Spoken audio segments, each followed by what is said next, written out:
The first stars did not die quietly. They dimmed like eyes losing faith, their light folding back into the cold as if ashamed to be seen. Nebulae frayed like torn banners, and the ancient arteries of the void pulsed with errant storms that hummed in mourning. Across the shattered ring of Cadia Prime, fragments of citadel and cathedral turned lazily in the tide, each stone memorizing the last prayers it had ever overheard. A transmission crawled through that darkness, faint as a heartbeat in a drowned king, and it said less than truth, yet more than rumor. We open our tale there, and we speak it softly because we truly love and care for you, the listener wandering under your own sky. Before we begin the story, tell us, where in the world are you watching from and what time is it there? Now grab your coffee and let's get started. His name was Zarok, though he had worn other names before the aeons bleached language thin.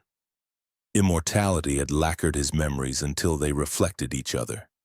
Victories looked like defeats when viewed from enough distance, and the line between mercy and cruelty was a seam only old hands could feel. He stood upon a balcony of obsidian that survived the fall of palaces beneath it, the rail warm with the heat of recoil that had not yet cooled. Below him, the last shield spires on the nightward continent rose and fell like exhausted chests, and over them the sky puckered with a wound that never healed. The empire he had built on geometry and oath was still vast on any map, but maps were flatter than fear, and fear had begun to climb the stairs. He had been a custodian of numbers, the cadence of production, the rhythm of tribute, the discipline of fleets. He had believed that forever could be designed, that entropy could be instructed to kneel if addressed in the correct tongue. What he had not designed was the angle of betrayal, which is always a surprise because it arrives from a direction the betrayed had chosen not to draw. The council had smiled and signed and lifted cups to him. They had wept publicly when Cadia faltered and vowed privately to inherit the ashes. He knew their names, could taste their ambitions the way a sommelier tastes rain in a grape. Yet he remembered too the first time one of them had saluted him genuinely, and that memory seduced him into patience. The transmission bled in again, syllables scuffed by radiation and distance, and he leaned forward without realizing it. Command presence. Compromised. Do not recover and none. Burn the keys. The voice might have been a woman who once taught him the profanity of kindness. It might have been a stranger. He had ordered entire moons to be silenced for less than that contradiction. Yet now a tremor traveled his hand from wrist to nail and then vanished like a courtesan who knows when an audience is finished. He turned from the balcony, and the room adjusted to his leaving with the obsequious intelligence of machines that feared outdatedness more than death. When he walked, the floor lit a half-second ahead of his step, as if the palace wanted to anticipate and thus forgive him. In the mirror of an unlit window, he saw the shape he had become. Tall as the rumor of a god, lean with a tyrant's hunger, eyes ringed with the silver of never sleeping. His mortality had been traded in a ceremony that smelled of iron and citrus and the sea, and the ledgers that recorded the terms were sealed beneath allegiances that thought themselves permanent. He remembered only the pressure on his sternum as priests and surgeons both pressed him down and held him there until his lungs learned obedience to a new rhythm. For a century after, he mistook stillness for wisdom. For a millennium after, he mistook survival for virtue. A chime like a single drop of mercury striking glass announced the visitor in his antechamber. "Enter," he said, and the door parted with theatrical reluctance. Lady Merritt crossed the threshold wrapped in a cloak sewn from star maps, an archivist of bloodlines and betrayals who had once sworn to catalog every promise he made. Her gaze measured him, then the room, then the balcony, and finally returned with the report of a mind that never failed to find a knife in anything. "The lower rings report shortages," she said without preamble. "Shortages report panic. Panic rehearses treason. I do not pay for rehearsals. Zarak said. Move me to the performance. She smiled like an apology that knew it would be ignored. Then you must attend the council, Majesty. They believe the loss of Cadia is a chance to renegotiate their immortality. He let the lie pass as easily as breath. There was only one immortality that had been negotiated, and it had required the murder of time within him. What the council possessed were extensions, leases of vigor that could be called in by any sudden event such as a war or a famine or his displeasure. Yet he heard in Meret's voice not the usual contempt for the wealthy, but a thread of pity so fine it cut the finger that tried to hold it. You pity them, he said. I pity your habits, she replied. You will forgive them while they sell you. He could have dismissed her, and perhaps he should have, for she had once loved him with the ferocity that makes men believe they are invulnerable.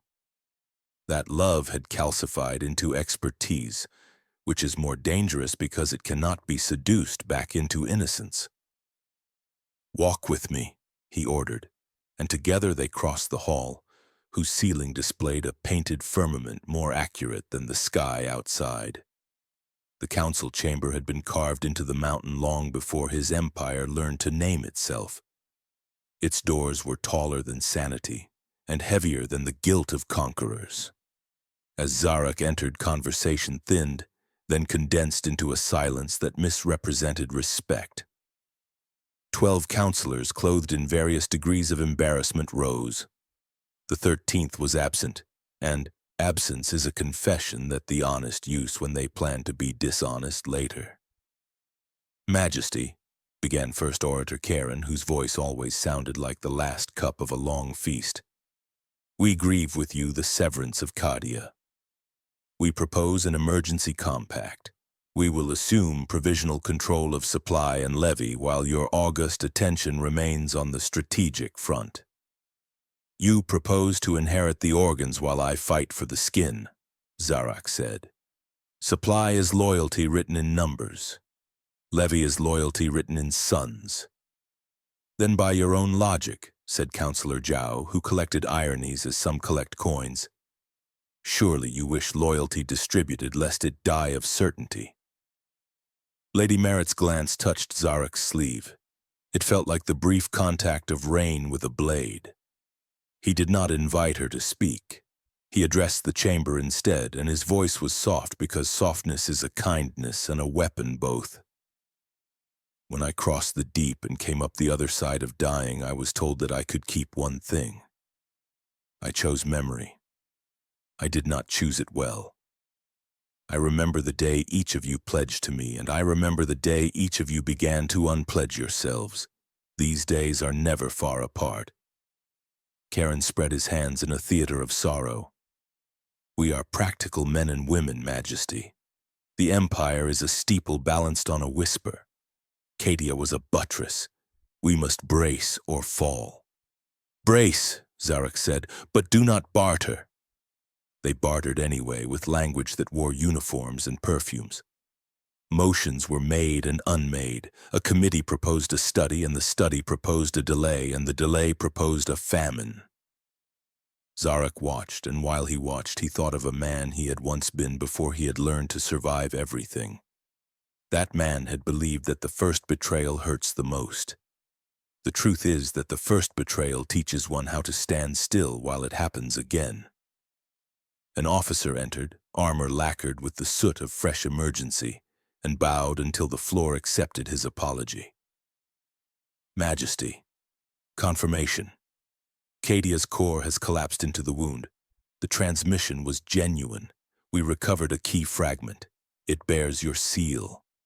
A murmur confessed itself around the table, and in it Zarak heard hunger, fear, relief, and a note like forgiveness offered too soon. Bring it, he said.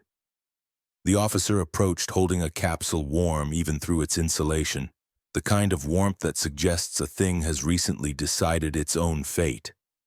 Inside lay a sliver of black metal scored with lines so fine they seemed to tremble. His seal indeed, but written in a hand he had not moved for a long time. What does it unlock? asked Zhao, already calculating a vault large enough to hide treason openly. Not what, said Meret, who had drifted to Zarak's shoulder and now read the fragment as if reading the wrist of a dying friend. Whom? He remembered then the program no one knew they knew, the contingency designed in an hour of lucidity, and then buried under ceremonies that served as camouflage. If the Empire ever approached a kind of death that looked like justice, a voice would be given to those he had silenced, not with speeches but with choices. The fragment kissed the port set into his gauntlet, and a corridor of light unrolled in the air like a carpet that hated feet. In it assembled faces, governors, captains, a farmer who had once argued taxation with him and had almost won. They were recordings, yet recordings can accuse with a purity the living cannot manage, and each of them spoke one sentence only, their vote placed like a stone on a grave. Some chose him, some chose against him, all chose as if the choosing cost them. Turn it off, Karen said. This is sedition sanctified by artifice. This is memory, Zarak said, but he dimmed the display so that the witnesses floated like embers instead of burning like noon. He felt the Empire's weight shift, felt the way a building tells a man which wall is tired. There are times when immortality merely means you are present to carry regrets personally. He dismissed the council without dismissing them. They lingered because the hunger in a room sometimes holds its guests hostage. He told them to prepare evacuation manifests that did not privilege blood or coin, and they pretended not to hear the insult to their lineage. When at last they went, he remained with Meret and the officer and the fragment that remembered him better than he wanted to be remembered. You could leave, Meret said not unkindly. There are empires that last just long enough to be dignified by their own ruins. Yours could be one. If I leave, he said, the story tells itself without me, and I am tired of hearing stories where I am the villain simply because I survived the prologue. You are not the villain, she said, and then ruined the sentiment with honesty. You are the cost. He walked again to the balcony. The wound in the sky had deepened. The night had learned a new vowel for pain. Far below, the shield spires breathed shallower breaths. He thought of the first soldier who had ever saluted him, the first child he had ever taxed, the first planet he had ever promised to spare if it killed its own rebels faster than his fleet could. He thought of the surgeon priest pressing his chest and teaching his hard endurance without permission. He thought of the word forever and how it always ends as a question. A tremor shook the mountain, small enough to ignore and large enough to regret ignoring later. Zarak placed the fragment on the rail and watched as frost bloomed around it, a sudden garden raised by a cold that did not belong to weather. In the frost he saw diagrams, circles within circles, like the architecture of an apology. They have a plan, he said, and I have fewer. Meret stood beside him, her shoulder close enough to mistake for warmth. Then choose something that hurts you and helps them, she said. It is old magic, but it works more often than pride. He almost laughed, but laughter would have been a betrayal of the room which had only ever given him gravity. Summon the fleets, he said to the air.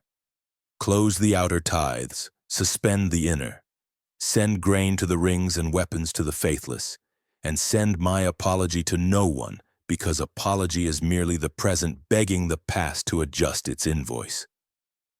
Majesty, the palace replied, hunger carefully modulated into courtesy, and the orders left like birds fleeing a storm, slowly enough to be beautiful and quickly enough to be gone. The frost upon the balcony rail had not yet melted when dawn broke across the spires of the inner city. Though dawn itself had grown sickly, its colors faded into something closer to smoke than light. Zarak remained awake, for immortality had robbed him of the luxury of exhaustion. He had stood through the night, gazing toward the horizon where the wound in the sky still bled its unnatural glow, and the frost had spread further than it should have, sketching patterns of memory across stone and steel. His hands, though steady, trembled in thought, and he recognized that tremor not as weakness but as prophecy. When the mountain shook again at first light, he understood it was not the earth that warned him, but the Empire itself. Lady Merritt had not left his side. She had sat in silence on the marble step, her star map cloak pooled around her like the shadow of a constellation that had fallen from heaven. She had spoken nothing more after her council, and Zarak had not dismissed her. Between them was an old intimacy twisted into a kind of weary alliance, yet one fragile enough that neither sought to name it. In the stillness of that morning he envied her humanity, the ability to grow tired, to let eyes close, to permit the body to argue with the mind. He had abandoned such dialogue long ago. His heart was not a negotiator. It was a clock wound to run until the concept of silence became obsolete. The palace whispered through its crystal ducts, informing him of movements across the empire, fleets shifting, markets tightening, and rebellions rehearsing themselves on far-off moons. The council had lingered in their chambers until dawn, arguing in circles that pretended to be decisions, and already dispatches arrived suggesting compromises he had never approved. He listened without comment, his expression so still the machines interpreted it as consent. Zarak did not correct them. A ruler corrects nothing aloud when he wishes to learn which of his servants mistakes stillness for surrender. The officer from the night before, the one lacquered in soot, returned at mid-morning. His name was Veer, a captain forged in border wars long before the Empire thought itself eternal. He bore the fatigue of a man accustomed to dying slowly in service, yet his eyes carried something rarer. Loyalty, unseduced by calculation. Kneeling, he offered a sealed tablet of iron-gray alloy. "Majesty," he said, voice raw, "from the outer sectors. Reports of supply convoys attacked not by rebels but by our own escorts." Merritt looked up, her lips tightening into the shape of a thought too dangerous to speak openly. Zarak reached for the tablet and unsealed it with the fragment that still rested cold in his gauntlet. The data unraveled into air, convoys ablaze, ships turned upon their sisters, captains surrendering before demands had even been spoken. Betrayal is always a contagion, and Zarak felt the Empire cough blood through these images. "Which escort?" he asked, voice quiet. "The 7th, Veer replied. "Commanded by Lord Commander Ashar." Zarak closed his eyes briefly, though not for weariness. Ashar had once sworn fealty in a ceremony that still lived in Zarak's memory with a precision sharper than the present moment. The commander had been young then, eyes alight with the conviction of a man who believed loyalty was its own reward. Zarak remembered placing his gauntleted hand upon Ashar's shoulder, feeling the tremor of pride beneath his armor, and declaring him the future of the fleet. Memory, Zarak thought, is not a gift, but a knife one carries always unsheathed. Merritt broke the silence. "Ashar was yours once, perhaps still is. Betrayal can masquerade as strategy, and strategy can disguise itself as betrayal." But Zarak knew better. The 7th Fleet had not defected for mere advantage. This was not opportunism, it was orchestration. The missing 13th counselor, absent from the chamber the night before, stood now in his imagination beside Ashar, whispering promises of inheritance, urging him to defect in the name of a vision where Zarak himself was nothing more than the shadow of a memory. He turned away from the projection, his voice steady but his heart gripped by something that could only be named loneliness. "Prepare the 9th Fleet. Have them converge on the breach near the rings of Sybaris. Tell them not to fire unless fired upon, and recall Ashar to stand before me. Alive." Veor hesitated. "Majesty, if he resists—" "Alive," Zarak repeated, each syllable pressed down like a seal upon wax. "I will know why. Loyalty deserves a trial before it becomes ash. The officer bowed deeply, more in sorrow than obedience, and withdrew. Merit remained, her gaze fixed on Zarak as if reading a scripture she could not yet decide was holy or profane. "You will not execute him, then," she said. "I will listen," Zarak replied. "If I cannot listen, then immortality has made me deaf as well as cruel." She rose slowly, her cloak rustling like distant tides. "Deaf, perhaps not. Cruel, that choice was made long ago, Majesty. The question is only whether you remember making it." Her words followed him as he left the balcony and descended into the palace corridors. He passed walls, painted with victories that now seemed staged, past statues carved of allies who had once wept when they pledged but who would, in time, weep again when they betrayed. The palace was a mausoleum of faith, each hall echoing with the footsteps of men and women long gone, footsteps only he could still hear. In the war chamber, a table of black crystal depicted the shifting lines of battle across the empire. Points of light flickered, some extinguishing even as he looked, others flaring in desperate brightness before vanishing. He placed the fragment at the center, and again the voices rose, those recorded witnesses whispering their singular sentences. He listened not to their content, but to their cadence, the rhythm of a people forced to speak truth once in their lives. Among them was the farmer, his voice rough with soil and struggle. "A ruler who survives longer than his people has ceased to rule." The words pierced Zarak in ways no blade could. He dismissed the projection, his hand trembling again, not with prophecy this time, but with anger. Immortality had promised him dominion over time, yet here he was, defenseless before the voice of a man long dead, a man whose bones had surely returned to dust centuries before. How fragile, he thought, is the armor of eternity.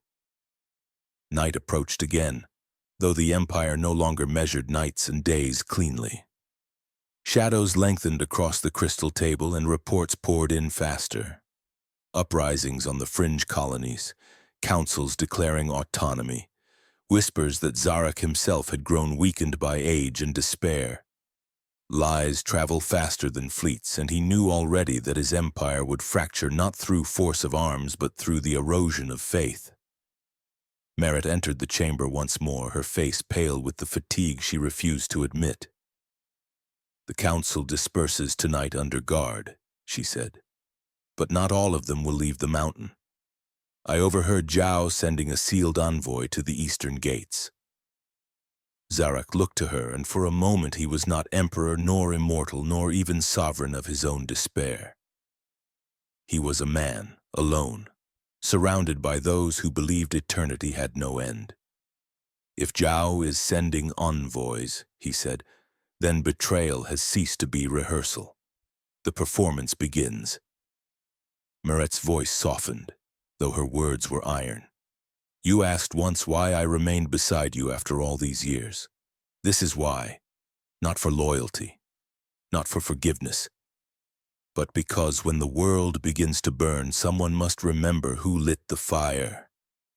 And for the first time in centuries, Zarak allowed himself the smallest of smiles, though it was born of grief rather than joy. "Then watch closely, Meret. The flames will not be patient." The mountain trembled again, harder this time, and somewhere in the distance the sound of alarms rose, not sharp but heavy, like a dirge. The empire groaned under the weight of its own survival, and Zarak felt the fracture line deepening not just in his dominion, but in himself. Immortality had not shielded him from betrayal. It had only ensured that he would live long enough to see every betrayal repeated. He turned once more to the table of light and shadow, watching the stars themselves betray him by flickering out. A thought pressed against the iron of his mind, unwelcome and persistent. Perhaps the farmer had been right. Perhaps a ruler who outlives his people is not a ruler at all, but merely a ghost haunting the ruins of his own ambition. The alarms swelled louder. The performance had indeed begun. The alarms did not subside. They thickened, weaving themselves into the bones of the palace until every step Zarak took seemed to vibrate in answer. He walked from the war chamber with Meret at his side, both moving through corridors lit by trembling light as if the palace itself had grown afraid of what it was forced to illuminate. Soldiers rushed past them in formation, their discipline still intact, though their eyes betrayed the contagion of doubt. None dared meet his gaze for long. Immortality had made him a monument in their eyes, and monuments are not meant to look back. Outside the inner gates, the mountain shuddered again, this time with the rhythm of artillery fire, a staccato heartbeat echoing from the valley below. Veor awaited him there, visor lifted, sweat streaking the ash on his brow. "Majesty," he said, "the 7th has struck the eastern defenses. Lord Commander Ashar leads them himself." His voice faltered, for he had not expected the betrayal to become so literal, so swift. Zarak's expression did not change, though inside his chest something coiled tighter, a knot of memory and inevitability. "He comes for me," he said, not as a question, but as an acknowledgement of what loyalty becomes when inverted. "He believes killing me will grant him the Empire's future." Meret's voice cut sharply. "Number, he believes killing you will grant him freedom from the Empire's past." The words struck with the weight of truth. Zarak closed his eyes briefly, seeing again the moment of Ashar's oath, the trembling hand that had lifted a blade in pledge, the sincerity that had once shone like armor. To betray sincerely is more wounding than to betray with calculation. Calculation can be punished. Sincerity leaves scars that no punishment erases. The council had already fractured. Some members fled into the dark with their retinues, hoping to bargain with Ashar before the battle was lost. Others huddled inside the mountain, drafting manifestos they would never live to publish. Zarak ignored them. The Empire was no longer theirs to barter. It was his to witness, his to endure. Immortality ensured that his role was not merely to rule, but to remain when ruling had become impossible. He strode toward the lower bastions, his guards struggling to match the deliberate pace he kept. Along the walls, banners embroidered with constellations trembled in the heat of cannon fire, their stars unraveling thread by thread. Below, the valley burned as the 7th Fleet's land detachments advanced with precision, their betrayal so efficient it seemed rehearsed. Ashar had studied well, perhaps too well. At the base of the eastern gate, Zarak halted.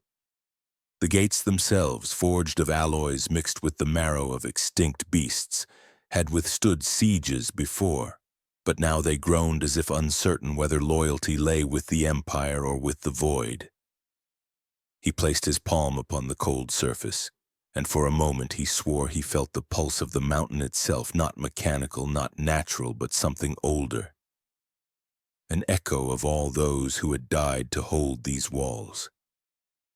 The dead have ways of reminding the living that debt is never paid in full. Veor stood ready beside him, awaiting command.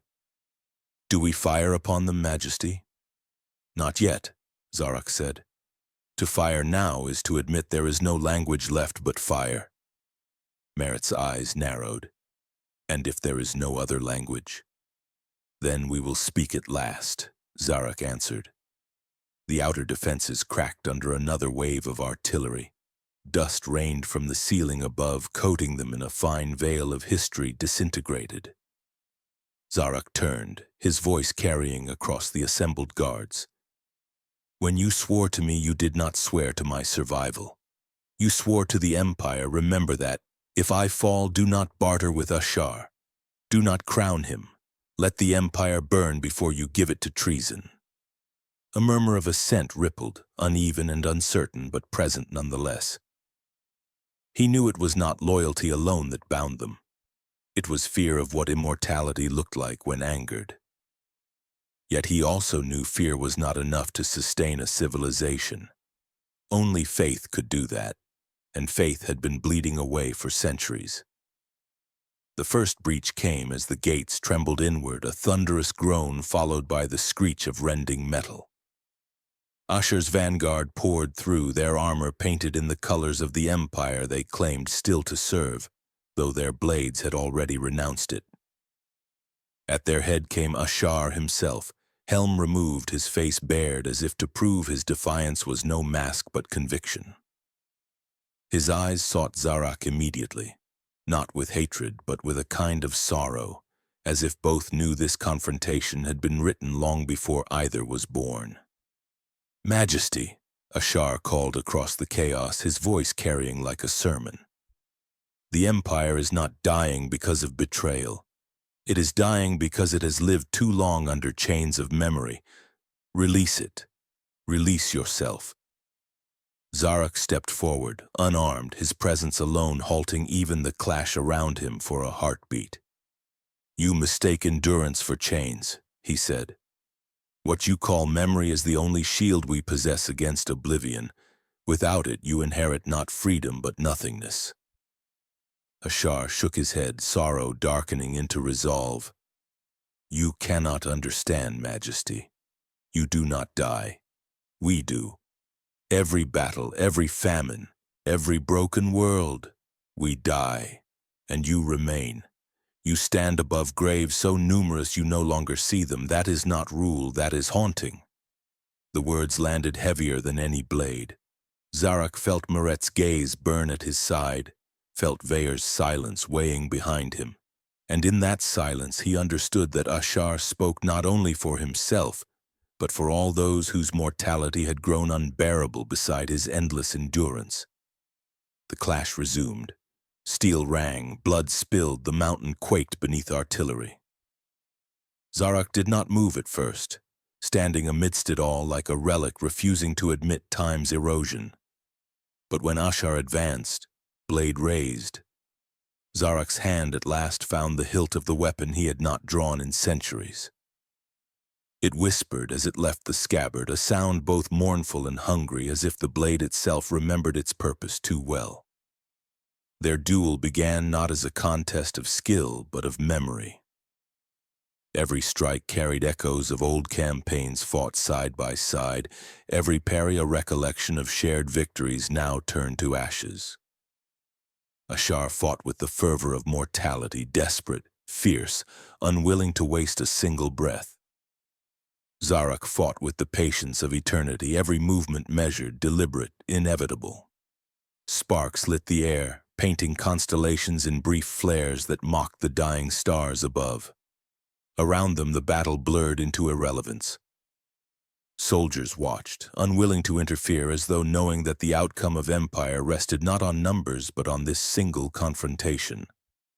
The palace itself seemed to lean closer, its stones straining to hear the verdict being written in steel. Ashar's blade pierced Zarak's armor, drawing a line of crimson that steamed against immortal flesh. For a moment, Zarak staggered, surprised not by the pain. He remembered pain well, but by the reminder that even eternity could still be wounded. Ashar pressed forward, desperation blazing in his eyes. "End it, Majesty. Let us be free." But Zarak, regaining balance, countered with a strike that sent Ashar sprawling to one knee. His blade hovered above the man's throat, and silence fell heavier than any bombardment. Soldiers, rebels, loyalists alike, all waited. In that stillness, Zarak's own thoughts thundered louder than the battle. He saw every betrayal past and yet to come, every oath sworn and broken, every moment when loyalty turned to ash. He saw himself standing eternally upon ruins, the only survivor of a world that no longer wanted him. And he hesitated. Moret's voice, quiet but sharp as glass, reached him through the silence. "Choose something that hurts you and helps them." His blade trembled. Ashar looked up, eyes defiant yet pleading. The mountain groaned again, dust falling like the last sands of an hourglass. Zarak lowered the weapon, not in mercy, but in judgment deferred. "You live, Ashar," he said, "but your freedom is not bought with my death. It is bought with the weight of what comes next. The battle erupted anew, but something deeper had already shifted. The choice he had made would ripple, perhaps saving nothing, perhaps damning all. Yet for the first time in centuries, Zarak felt the burden of immortality loosen, not because he had defeated betrayal, but because he had acknowledged it. The Empire shuddered on the edge of collapse, and Zarak knew this was only the beginning. The battle did not end when Zarak spared Ashar, it only shifted its shape. The clash of steel gave way to the uneasy silence of men who had seen the impossible, an emperor who had chosen restraint when vengeance had been within his hand. Both loyalists and rebels hesitated, unsure whether to resume killing or to reconsider what loyalty even meant. Yet silence never reigns for long in war, and soon the echoes of artillery beyond the valley reminded them that mercy, however unexpected, could not dissolve the momentum of treason already set in motion. Zarak withdrew his blade, its edge still glimmering with the memory of the strike that could have ended Ashar's life. He looked down at the commander, who knelt with defiance unbroken, and for the briefest instant he envied him. Mortality gave Ashar's convictions a purity immortality could never sustain. To fight knowing that each breath might be the last is to wield truth as a weapon. To fight knowing that one will survive always is to wield endurance, but endurance is not the same as meaning. "Rise," Zarak commanded, his voice a mixture of steel and fatigue. "If you kneel to me again, it will not be for loyalty. It will be for what you choose when freedom becomes heavier than chains." Ashar stood, his chest heaving, his blade lowered but not surrendered. His soldiers gathered behind him, uncertain whether to continue their rebellion or follow his example.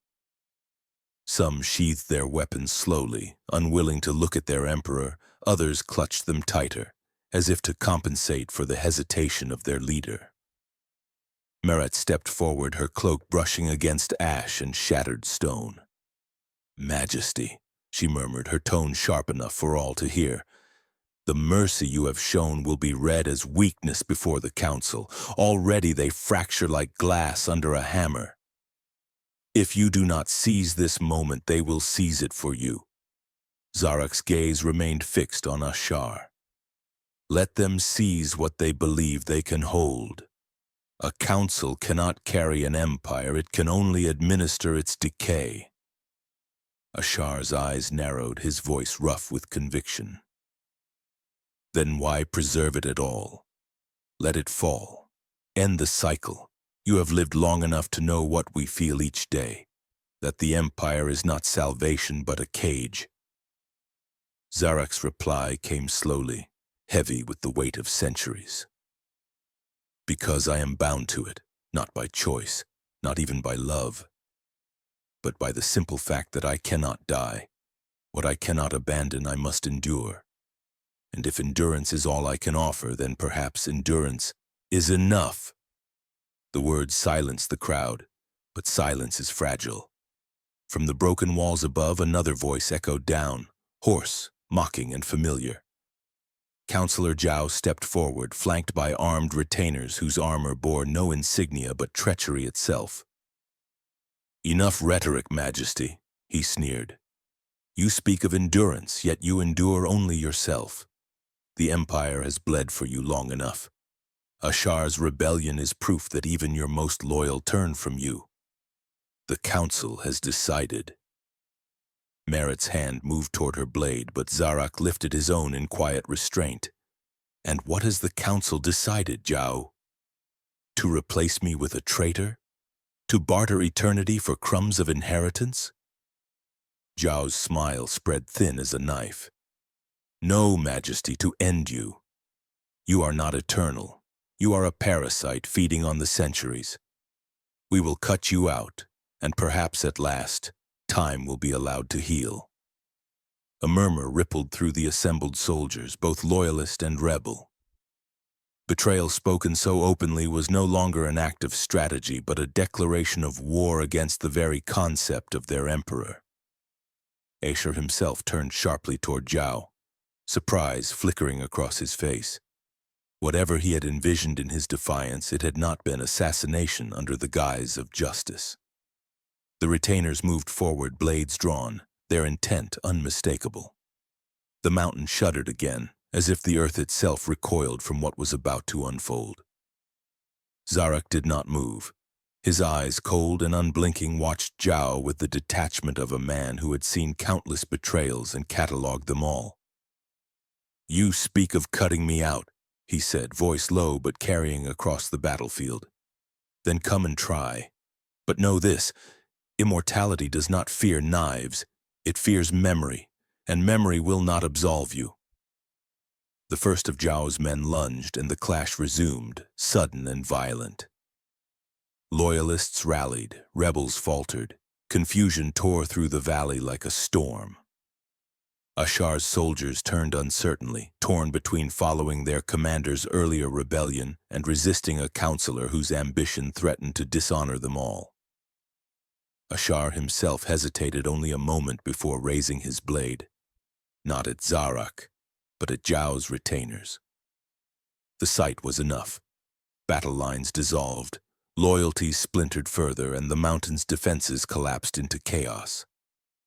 Zarak moved through it like a shadow, his blade an extension of inevitability, each strike deliberate, each parry measured.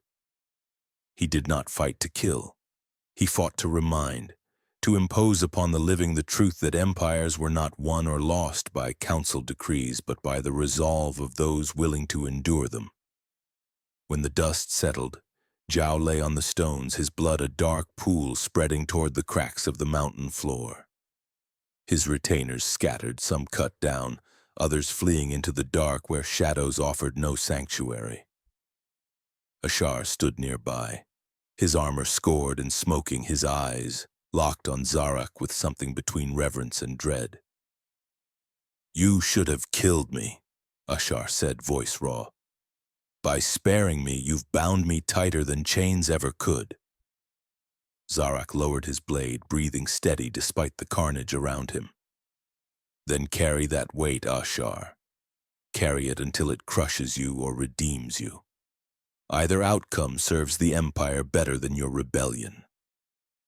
Meret approached, her cloak torn, her eyes sharper than ever. "You've won nothing tonight, Majesty. You've only postponed the inevitable. The Council will regroup, the fleets will fracture, and the people will see weakness where once they saw fear." Zarak looked out across the battlefield, at soldiers who no longer knew whom they served, at banners torn and burning, at the mountain whose stones had drunk more blood in one night than in a century.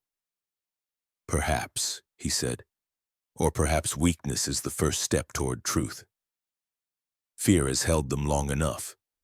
Let them learn what it means to live without it." Above them, the wound in the sky widened, its sickly light spilling over the battlefield like judgment. The stars themselves seemed to dim further, as though unwilling to witness what came next. Zarak felt the weight of eternity press upon him heavier than ever, and yet for the first time in centuries he felt the faint tremor of change. He sheathed his blade slowly, the sound echoing louder than any proclamation.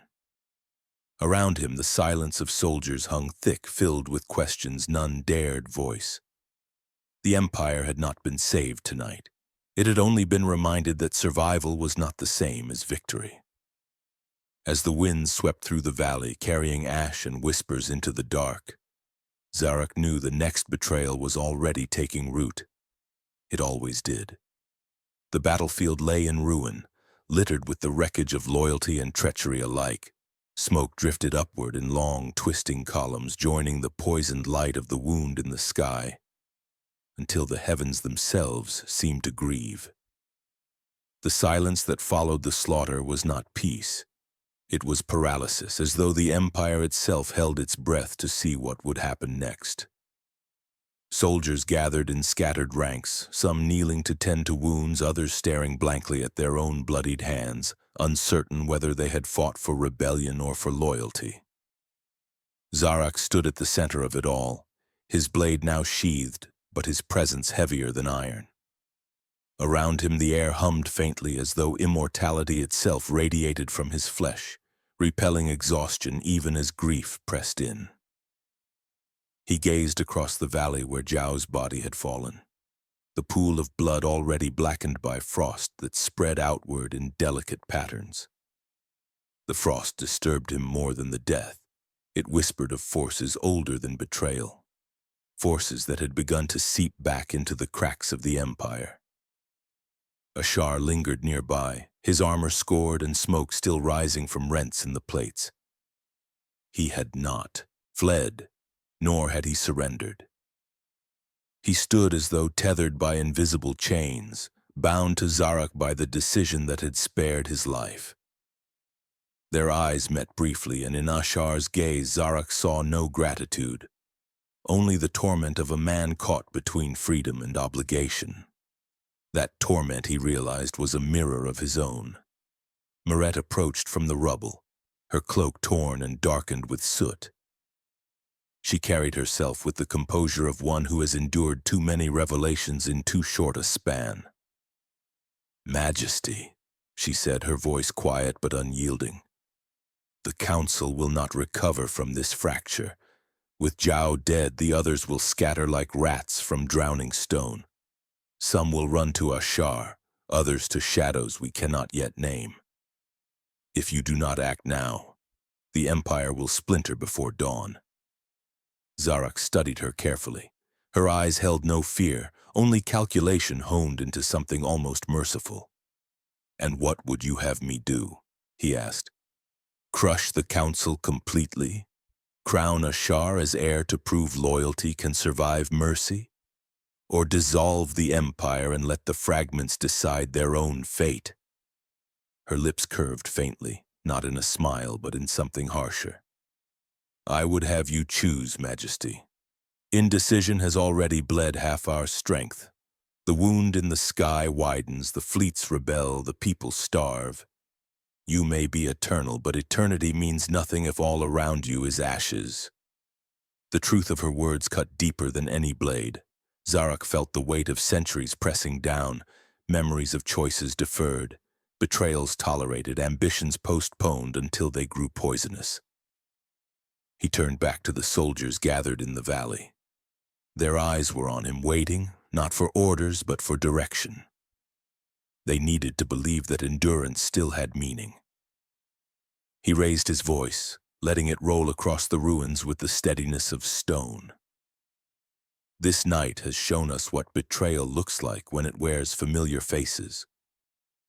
The council is broken. Its power is ended.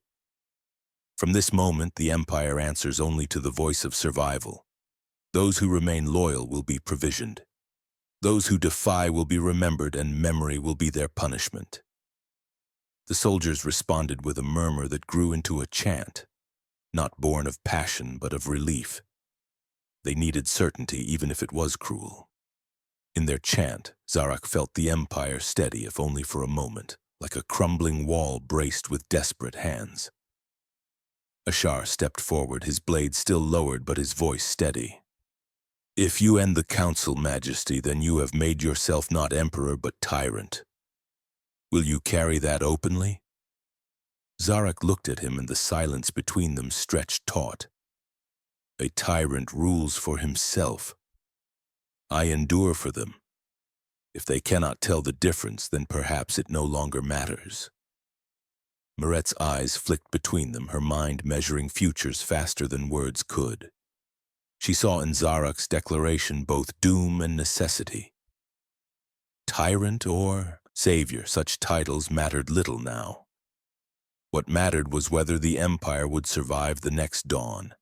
The mountain groaned again, deeper this time, and a fracture ran through the stones beneath their feet.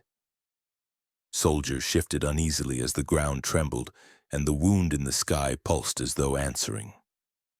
Frost spread further across the battlefield, coating corpses, blades, even banners.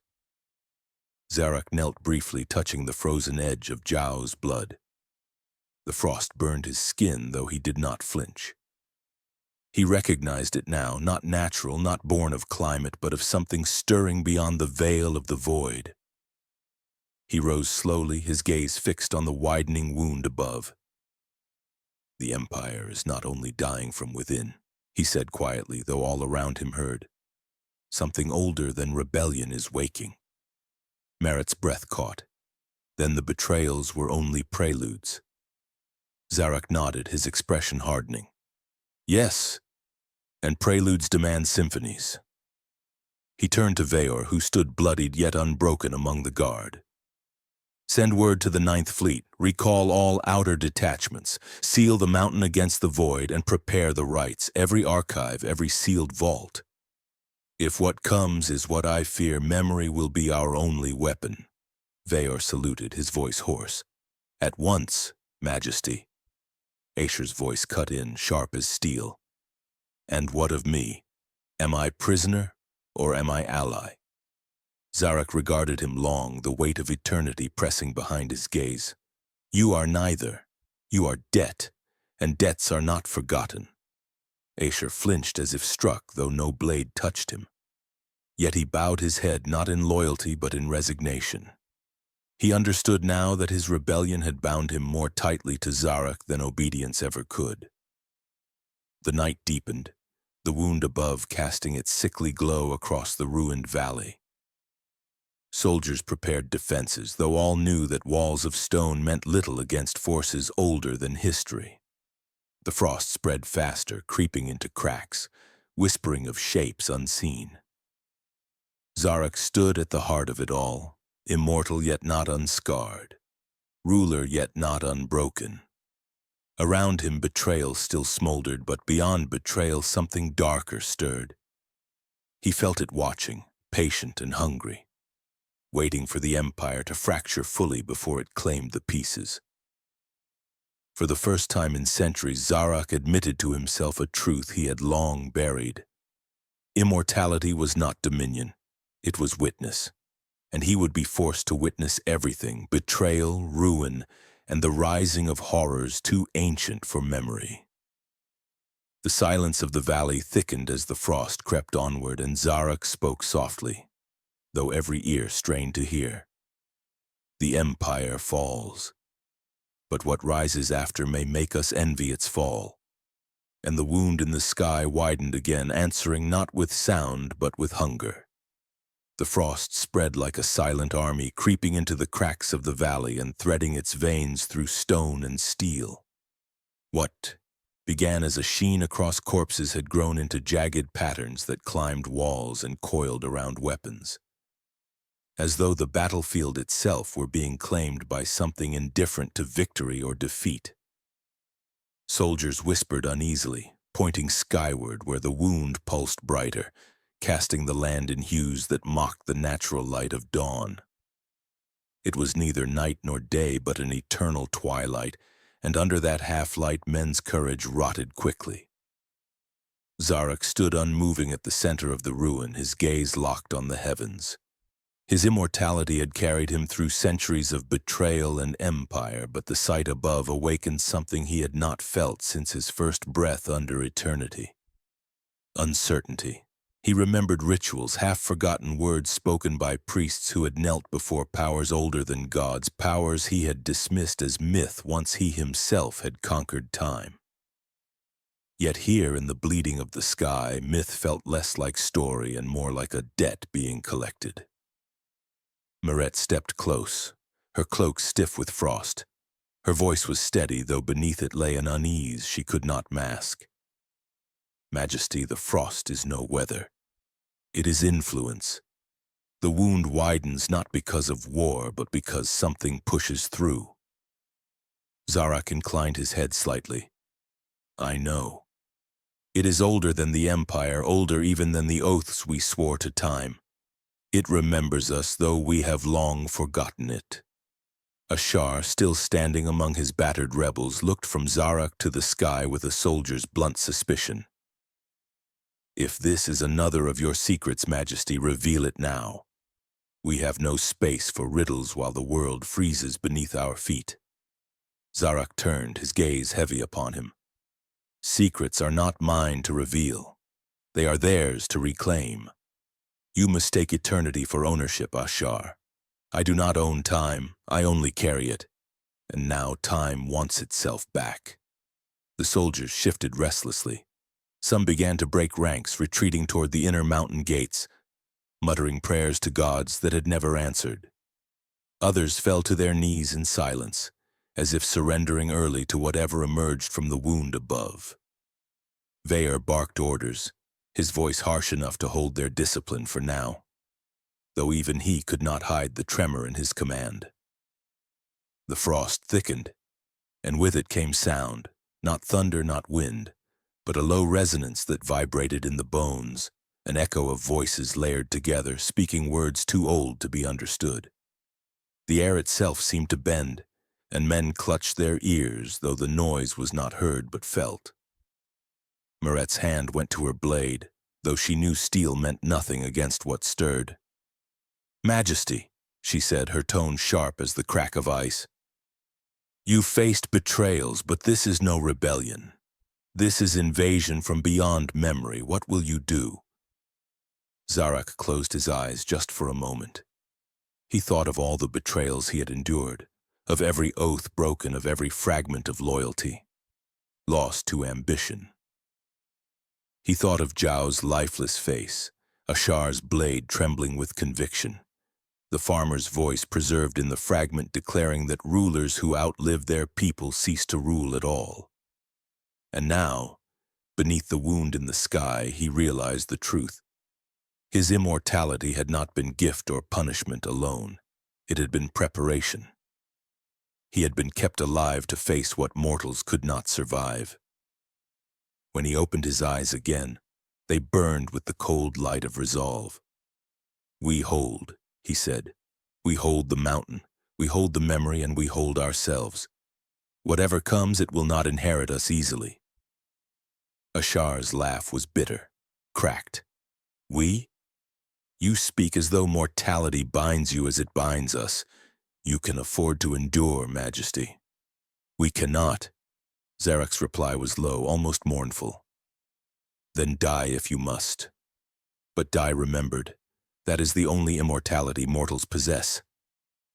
The resonance deepened, and the wound in the sky split wider. Shapes moved within it, not bodies but impressions of form, silhouettes shifting like shadows burned onto the fabric of reality. They descended slowly, each one trailing frost that spread like infection. Where they touched the earth, stone shattered as though rejecting them. Soldiers drew back in terror, crossing themselves with gestures of faith too old to still be taught. Veer rallied a line, his voice ragged. "Shields up! Spears forward!" His men obeyed, forming a wall of trembling steel against the encroaching figures. It was a gesture of defiance more than a strategy, yet defiance was all they had left. One of the figures stepped fully through the wound, its body tall and lean, faceless yet crowned with antlers of ice. Its presence pressed into the minds of all who looked upon it, filling them with memories that were not their own. Funerals of civilizations never known, betrayals enacted on worlds no map had ever held. Men screamed not from wounds, but from the weight of remembrance forced into them. Zarak stepped forward, his voice rising against the resonance. "You come to reclaim what was once yours, but it is not yours anymore. It is ours, bought with centuries, bought with blood, bought with betrayals too numerous to name." The figure tilted its head, and though it had no mouth, its reply seeped into the marrow of every listener. "Yours? You are nothing but the echo of our failure. You were given eternity not as a gift, but as punishment. You endure because you were too cowardly to perish with the rest." The words struck Zarak with the force of truth. He staggered, memories flooding, rituals where he had not been sovereign but supplicant, bargains struck not with gods but with these things now returning. He remembered the moment of his immortality, the press of hands upon his chest, the cold that had entered him. It had not been victory. It had been inheritance of a curse abandoned by its creators. Meret grabbed his arm, steadying him. Majesty, listen to me. You are not their echo. You are ours. Whatever bargains were made, you have ruled, you have endured. Make that endurance mean something. Zarak straightened, the tremor in his hand stilled by her words. He faced the figure once more. If I am your failure, then I will be your final one. I will endure even this. The figure raised its hand, frost spiraling outward in a wave that turned weapons brittle and shattered stone. Men fell screaming as their armor froze to their skin, their blood crystallizing before it spilled. Veor roared, charging through the storm, his spear shattering against the creature's chest, but his defiance blazing brighter than steel. Zarak drew his blade, the sound of it unsheathing, cutting through the resonance like defiance made audible. He advanced, step by step, frost cracking beneath his feet. Around him, soldiers rallied, some out of faith, some out of desperation, but all unwilling to let the mountain fall without resistance.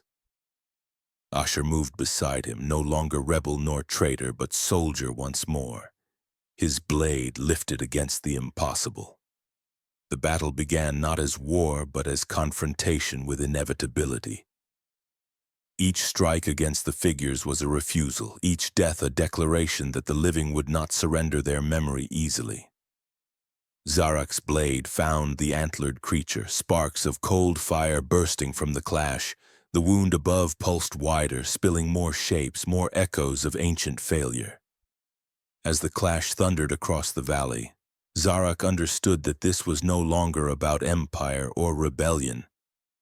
This was about survival against something that had waited longer than history, patient and merciless. His immortality had brought him here not to rule but to resist. The frost thickened, the sky bled, and the battle for memory itself began.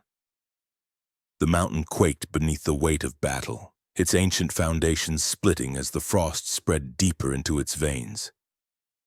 The air was alive with a cacophony that was more than war. It was memory itself unraveling, voices of civilizations long extinguished crying out through the mouths of those who fought and died now. Soldiers screamed not only in pain but in languages they had never known, their last breaths carrying the burdens of empires that had perished before the stars above were born. The wound in the sky yawned wider, vomiting light that was not light, shadows that were not shadows, until the heavens themselves seemed to sag under the strain. Zarak fought at the center of it all, his blade cutting through forms that dissolved into frost rather than blood. Each strike a refusal carved into eternity. Yet with every enemy that fell, two more stepped through the wound. Their shapes varied, antlered giants of ice, serpentine phantoms woven of cold smoke, and faceless wraiths that bent the sight of those who dared to look at them. Each carried with them not only strength but accusation, pressing into the minds of men the reminder that all civilizations end, and that theirs was only next in line. Ashar fought beside him, his blade swift with mortal desperation. He moved not like a commander, but like a man trying to earn the right to die for something larger than his rebellion. His soldiers, torn between treachery and faith, rallied now at his back. They screamed oaths of defiance, words once sworn to Zarak, then broken, now sworn again in the shadow of something that made rebellion meaningless. Betrayal had become irrelevant in the presence of annihilation. Veor stood with his guard at the front, their shields raised against the waves of frost that shattered on impact but still froze flesh through steel. He bellowed commands, not to preserve formation but to preserve courage, reminding his men that even dying had meaning when done in witness to eternity. His voice grew hoarse, yet still carried above the resonance, as though defiance itself was a weapon that could not be shattered. Meret moved like a shadow between them, her cloak heavy with frost, her blade cutting with the precision of thought rather than rage. She fought not to win but to measure, to calculate, to preserve knowledge even in slaughter. Every glance she cast upward at the wound was not of fear but of grim recognition, as if the patterns of its expansion were as legible to her as star maps. Her eyes told her that the wound was not a passage but a hunger, widening each time a soul was consumed. Zarak felt that hunger pressing into him. The figures that emerged did not only fight, they spoke within him, voices layered upon voices reminding him of what he had been before eternity. Each strike he parried was accompanied by visions of himself kneeling in that long-forgotten chamber, priests pressing hands upon his chest, chanting bargains he had mistaken for victory. He saw again the moment he had chosen memory over death, and he understood now that choice had been a trap. Memory itself was the chain, and he had been its willing prisoner. A creature larger than the others forced its way through the wound, its body composed of shifting shards of frozen glass. Within each shard flickered images, faces of his people alive and dying, oaths spoken and broken, rebellions kindled and extinguished. It carried not weapons but his own history, reflected and refracted until he could no longer distinguish what had been true from what had been illusion. When its hand reached for him, he felt not the sting of cold, but the crushing weight of recognition. He had built his empire not upon loyalty, but upon the inevitability of betrayal. His knees buckled, his blade faltered. Ashar's hand gripped his shoulder, steadying him. "Majesty," Ashar shouted above the resonance, "if you fall now, we all fall. Endure, if not for us, then for yourself." Zarak looked into Ashar's mortal eyes, burning with the fury of a man who knew he would die within hours and yet who still fought. He envied him again. Mortality gave Ashar's endurance a meaning Zarak's could never have. And yet perhaps that envy itself was the reminder he needed. Immortality was witness. If he could not die, then he must carry not only his own endurance but theirs as well. He rose again, his blade steady. "You want memory?" he roared at the figure of glass. "Then choke on it." With a strike fueled not by strength but by centuries of grief, he shattered one of the shards. It screamed not with sound but with the sudden silence of 1,000 voices cut short. Frost exploded outward, searing soldiers and specters alike, yet the wound in the sky flickered for the first time, its edges stuttering as though uncertain. Merritt's voice pierced the chaos. "Majesty, they are sustained by what we remember. Every oath, every betrayal, every failure, it feeds them. Break their memories and you break their hold." Zarak understood then his curse, his gift, his burden, memory itself, was the battlefield. The figures were not enemies of flesh but of remembrance. To defeat them, he would have to relinquish what he had guarded for centuries. But to let go of memory was to let go of himself. The frost deepened as the battle raged. Veor fell, his body encased in ice even as his eyes still burned with defiance. Asher bled from 6 wounds, yet still pressed forward, his blade flashing like mortal fire against eternal cold. Merritt stood close to Zarak, her cloak torn, her eyes sharp with the cruel wisdom of necessity. "Majesty," she said, "you must decide. Keep memory and they will consume you with it.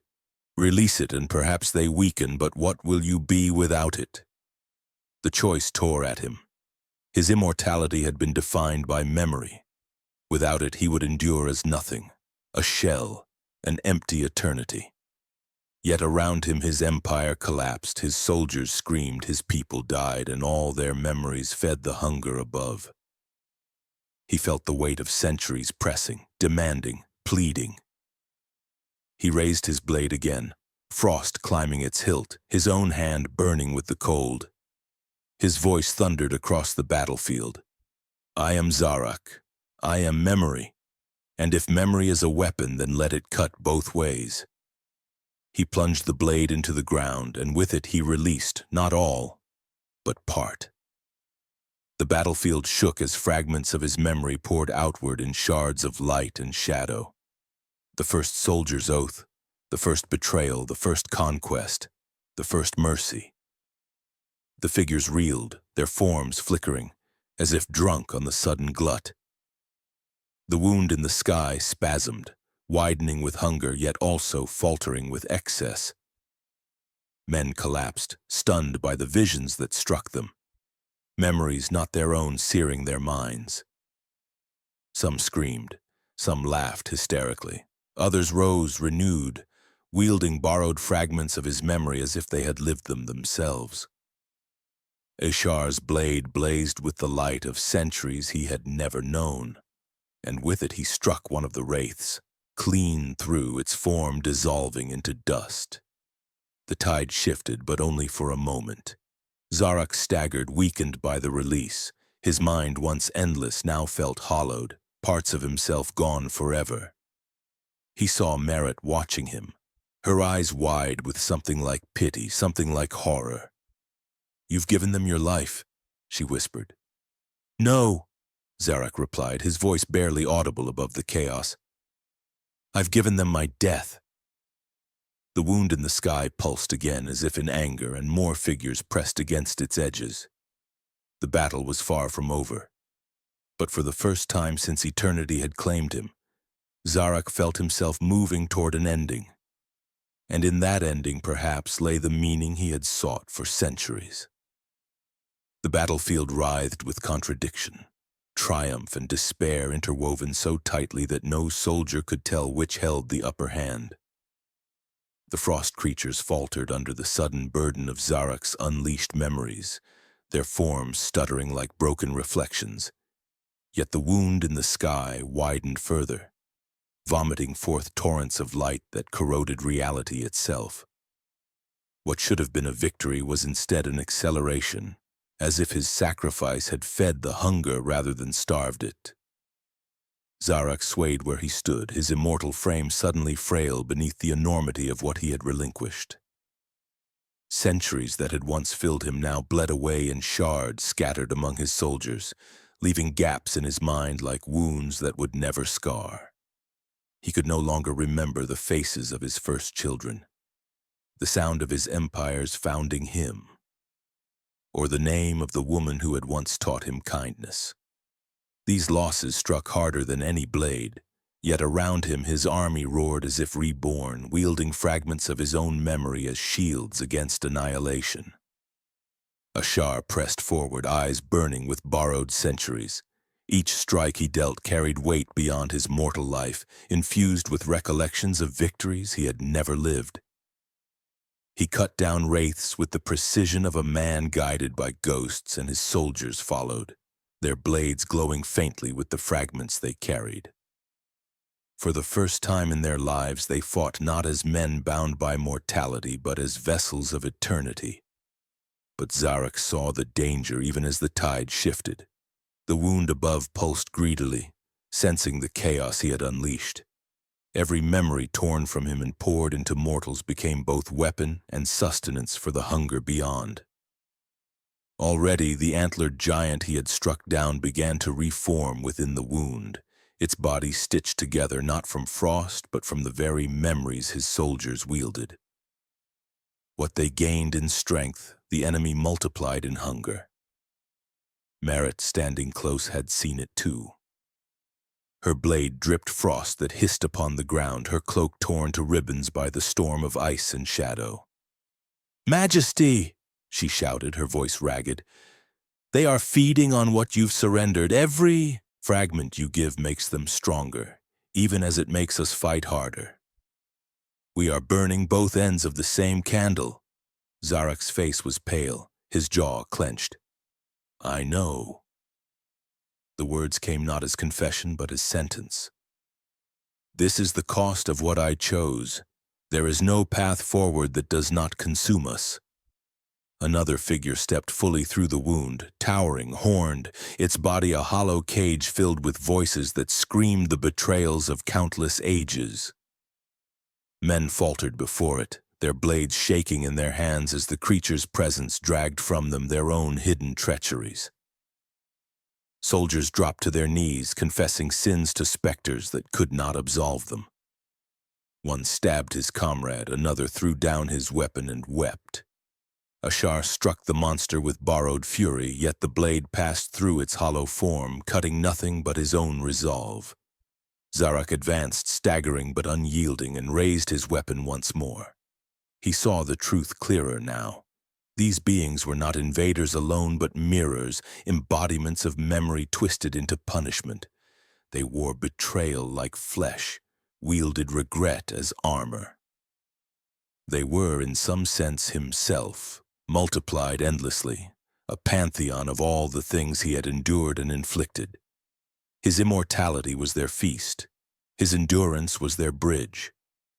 Vear's broken voice rose from somewhere in the melee, though his body was half frozen where he fell. "Majesty, end it. If it must be at cost, let the cost be yours." His words echoed the farmer's voice preserved in the fragment. A ruler who survives longer than his people ceases to rule.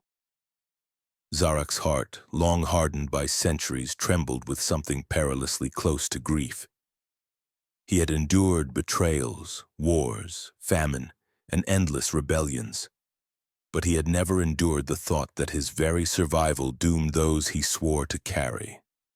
He looked around the battlefield, soldiers wielding memories that were never theirs, Ashar fighting like a man possessed by eternity, Merit standing unflinching even as her body froze with each heartbeat. All of them bore fragments of him. All of them carried what he had once guarded jealously. And still it was not enough. The wound in the sky widened to its greatest yet, and through it a colossal shape pressed forward so vast that the stars themselves seemed to bend around it. Its form was incomplete, fractured by the burden of infinite memory, yet even broken it radiated dominion. It was no mere specter, but the sum of everything, every betrayal, every failure, every death that eternity had ever recorded. It was the Empire's shadow given form, an empire that had lived too long collapsing into itself. Ashar dropped to one knee, overcome not by wounds but by the weight of vision. "What is it?" he gasped. Zarak's eyes burned as he stared upward. "It is the truth. It is what eternity becomes when it has no end. It is me."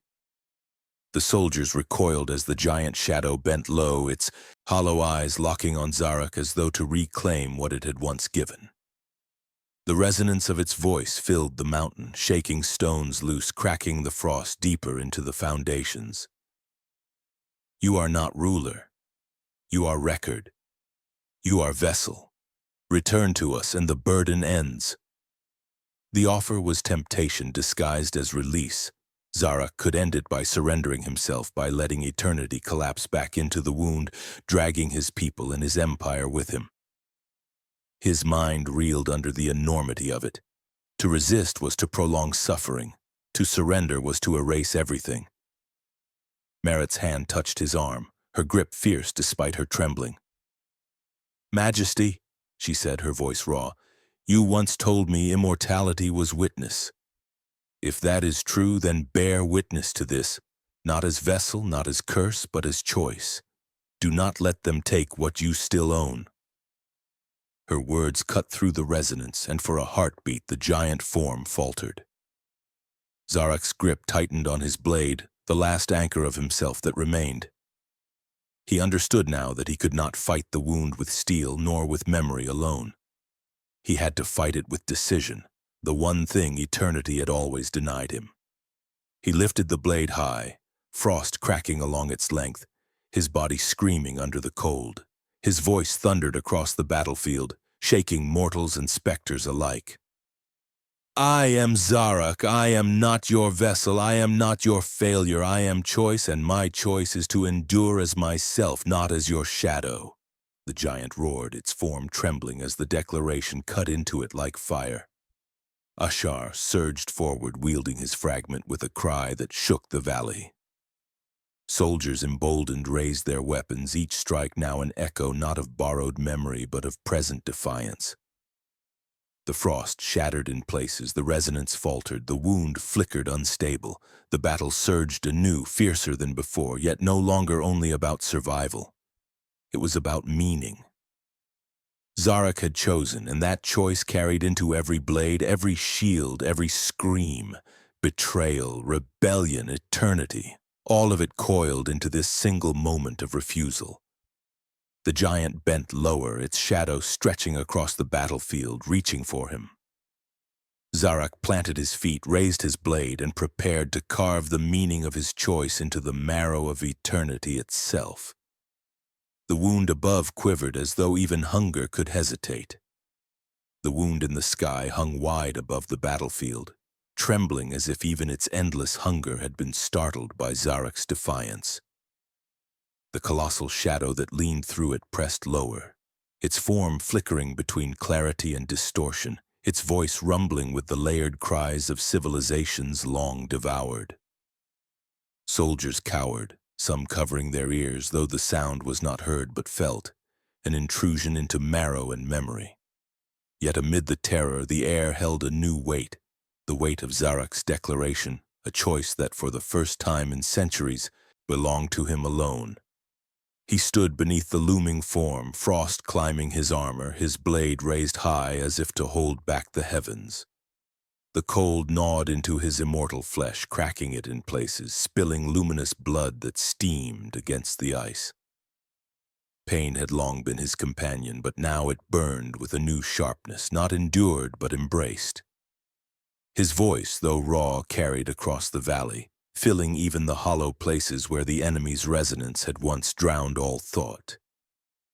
You will not inherit me. You will not inherit them. My memory is no longer yours to claim.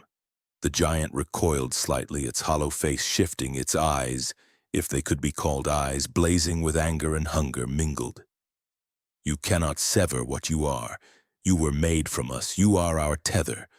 Without you we unravel, and with us so too will you. Zarak's jaw tightened. Then unravel. Let the stars themselves be torn. But I will not serve as your anchor. Ashar staggered to his side, his blade trembling with fragments of borrowed centuries.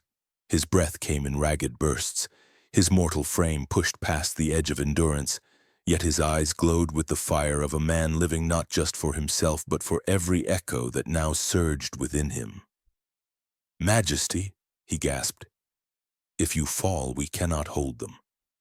But if you endure, we may carve a path. Zarak looked at him, and in Ashar's bloodied face he saw not a rebel, not a betrayer, but a reflection of everything mortality meant, fear, sacrifice, meaning carved from the knowledge of an end. Then stand, Zarak said, his tone as heavy as stone. Stand not because I command it, but because you choose it. Choice is all that separates us from them. Merit pressed closer, her cloak half frozen, her eyes fierce despite the pallor of her skin. Majesty, the wound feeds on certainty. Every memory, every inevitability makes it stronger. You weakened it when you chose to release what bound you. If you strike again, not with memory but with will, you may tear it open from within. Her words carried not just strategy but desperation. Zarak knew what she meant. To strike not with what had been, but with what could be. To wound the wound itself, to scar eternity with the force of decision. Yet he also knew the cost. Such a strike would not only unmake the enemy, but unmake himself. The bond between him and the wound was not chain alone. It was identity. To sever it would be to sever himself. The giant surged again, its hollow maw opening in a scream that shattered weapons, split stone, and sent soldiers sprawling. Figures poured from the wound, more numerous than before, flooding the battlefield in waves of frost and shadow. Vaer's men, already battered, lifted broken shields, their voices hoarse with chants that defied even death. They fought not as soldiers now, but as martyrs, every strike a farewell. Their defiance carved space around Zarak, giving him room to breathe, to decide. Ashar roared, cutting through a wraith, his blade blazing with light that was never his own. "Now, Majesty, now, before the tide buries us all!" Zarak's blade lifted higher, the frost cracking under his grip, shards of ice falling like dying stars. He drew upon not memory but the hollow within him, the spaces left by what he had surrendered. In that emptiness he found something he had never possessed in immortality: possibility. Memory chained him to what had been. Emptiness gave him freedom to carve what might yet be. He drove the blade into the ground.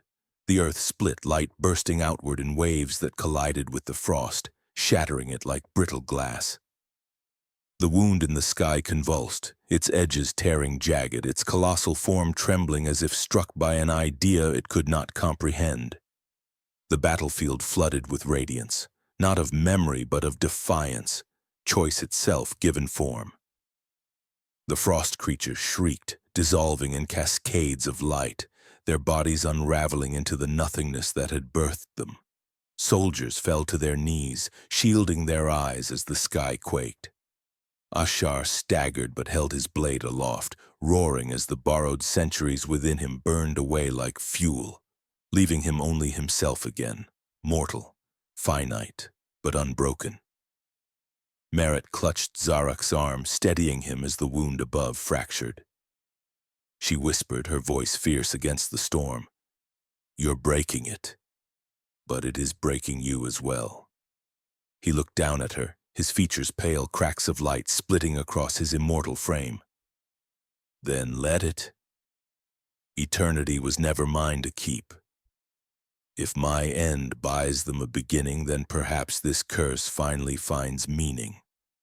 The giant shadow screamed once more, its vast form collapsing into shards that fell upward into the wound. The sky shook, the wound stuttered, and for the first time it began to close.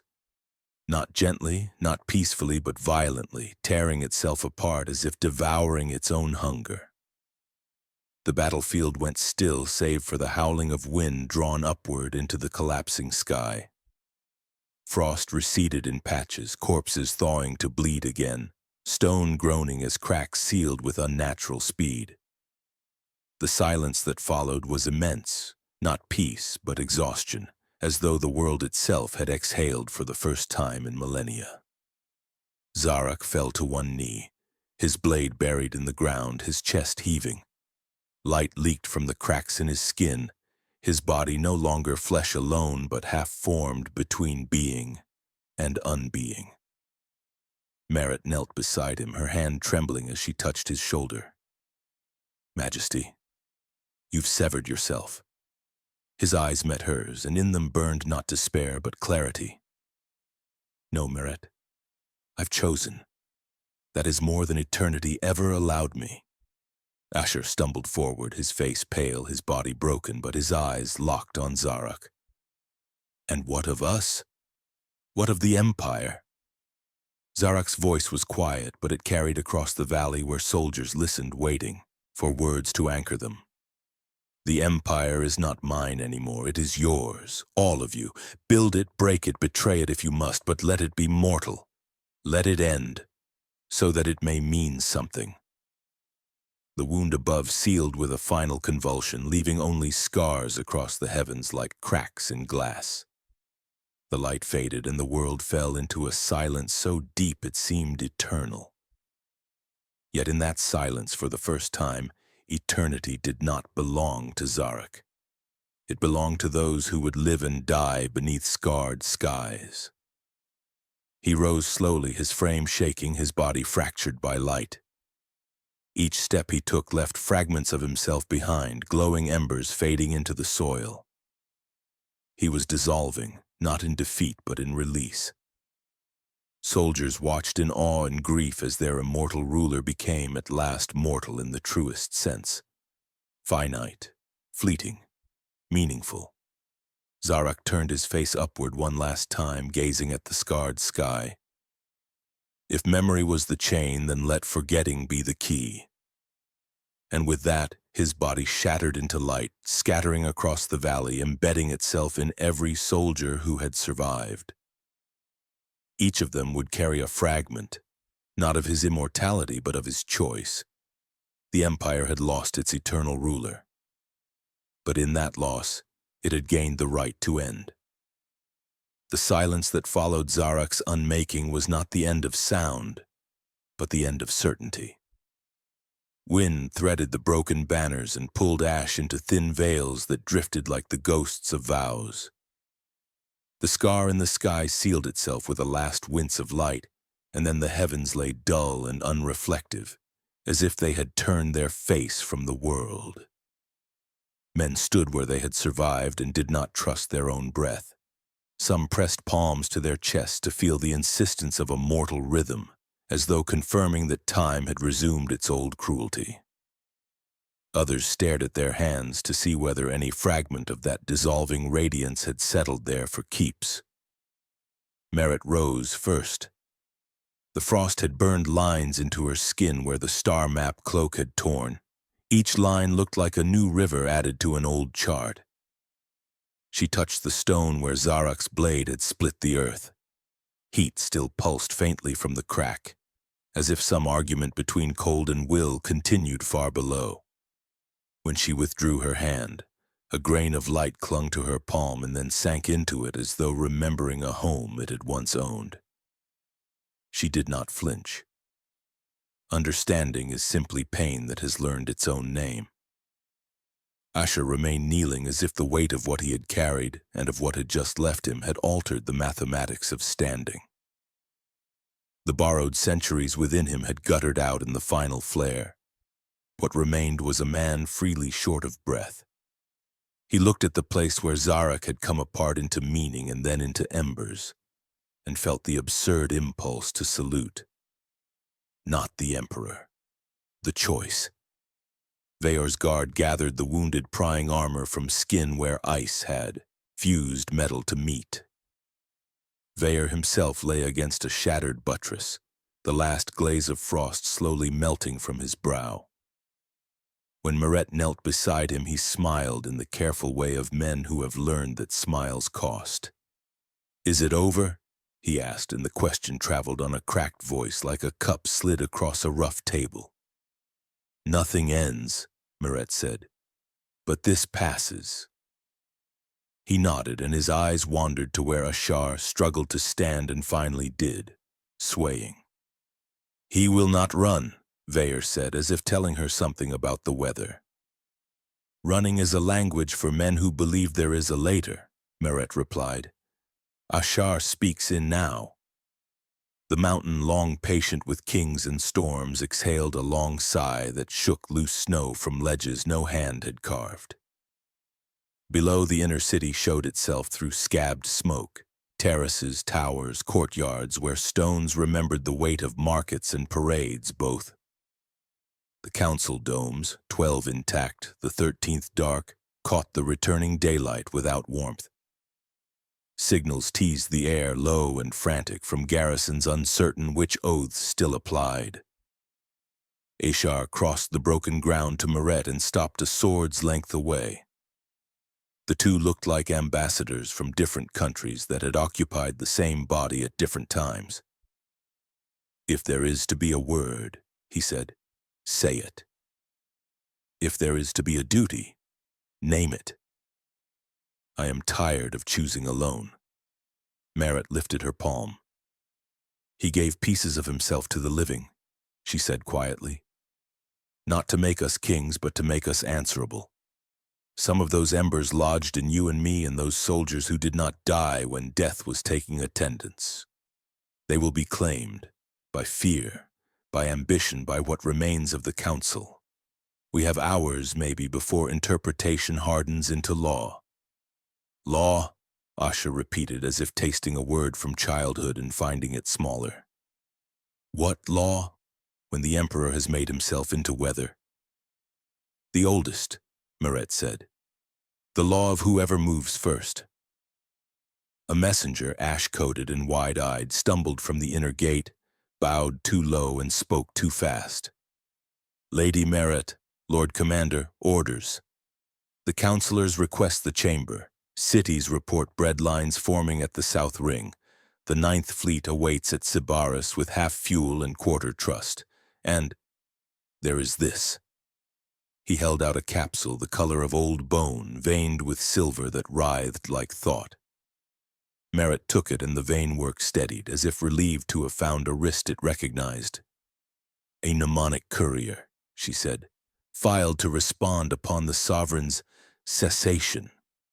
She opened it with a pressure of her thumb.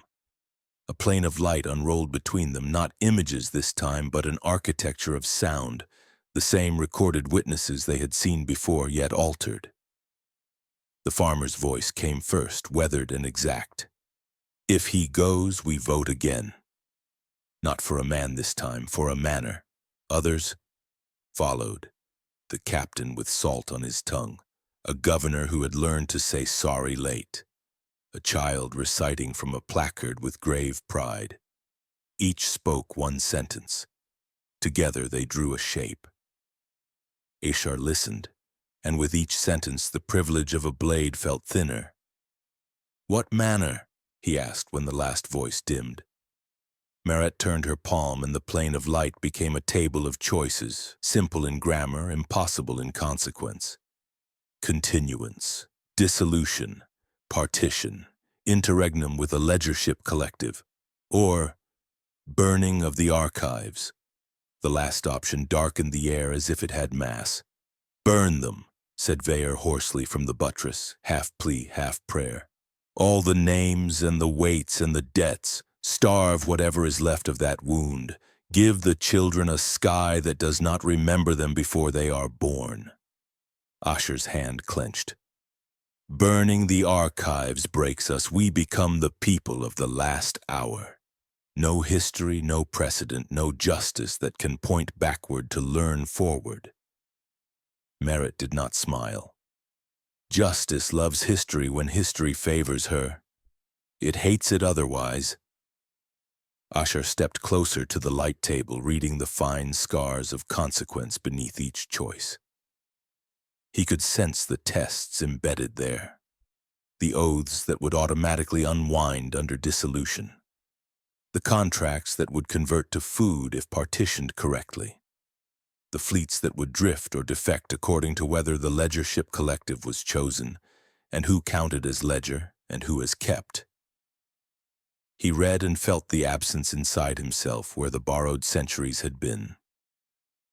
It made room for anger to stand upright. He looked past Merritt toward the city. People had begun to move in purposeful lines, carrying the patient skills that survive every empire: water, bandage, rumor. On the far terrace, a knot of figures in rich armor gathered under the unlit 13th dome and broke apart again, like a stain deciding which way to spread. "Zhao is dead," Asher said, not seeking comfort. "But stains do not die with their first cloth. Who keeps the council if the council keeps itself?" "They will claim the vote," Merritt said.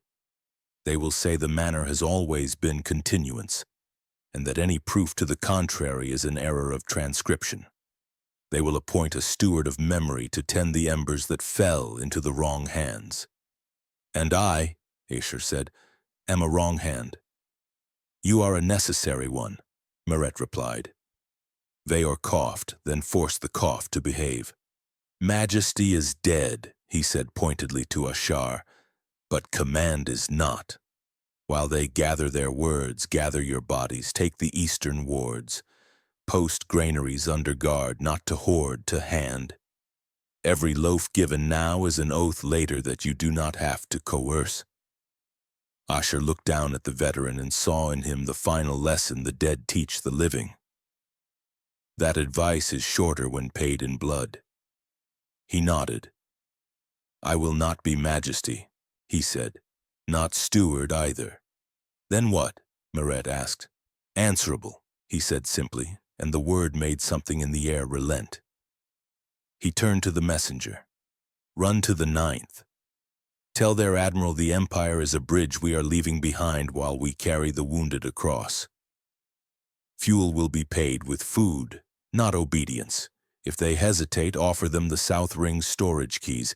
If they accept too quickly, change the locks. He pointed toward the city. Detachments to the South Ring. Take engineers, not just blades. Rebuild the cisterns before thirst becomes a philosophy, and open the inner gates to the market quarter. Where a tax collector would stand, place a surgeon. We can count later. Today we keep breath. The messenger fled, shaken into efficiency. Orders have a way of making a man taller when they do not stink of self.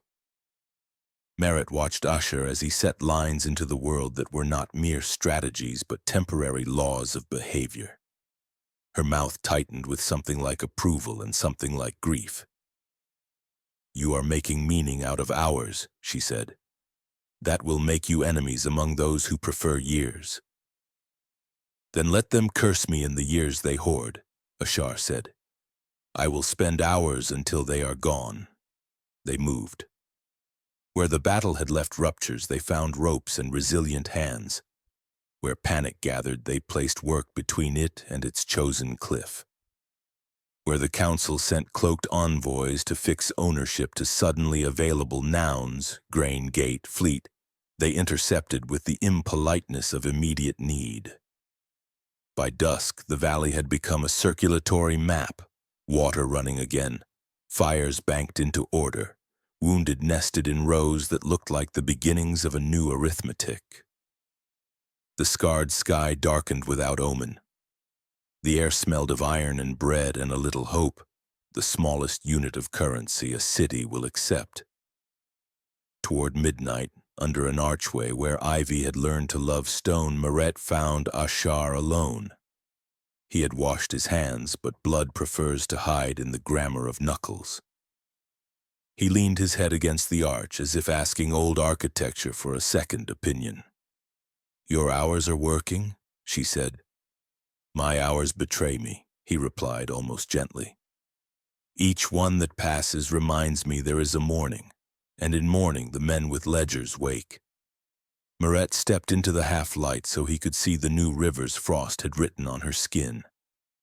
"I opened the capsule to a second layer," she said without ceremony. "There is a fail-safe bound to the manor vote. If continuance is chosen, a protocol fires to preserve the archives by force, locks, purges, a freezing of all accounts until a new sovereign is crowned. If dissolution is chosen, the fleets are ordered to scuttle their resurrection engines and return to coal and prayer. Partition triggers maps with borders that were last true 3 wars ago. Ledgership is a trap of committees and burning." She closed her hand. "Burning nullifies them all. A clean sky, a blind people, a kind of mercy that will never admit it is also cruelty."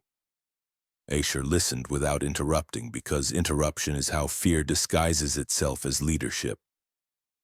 When she finished, he said, "He meant us to choose while he could not. That is the last intimacy of power." Merritt looked past him at the sleeping terraces. "You think the wound closed because he refused to be its anchor? Perhaps.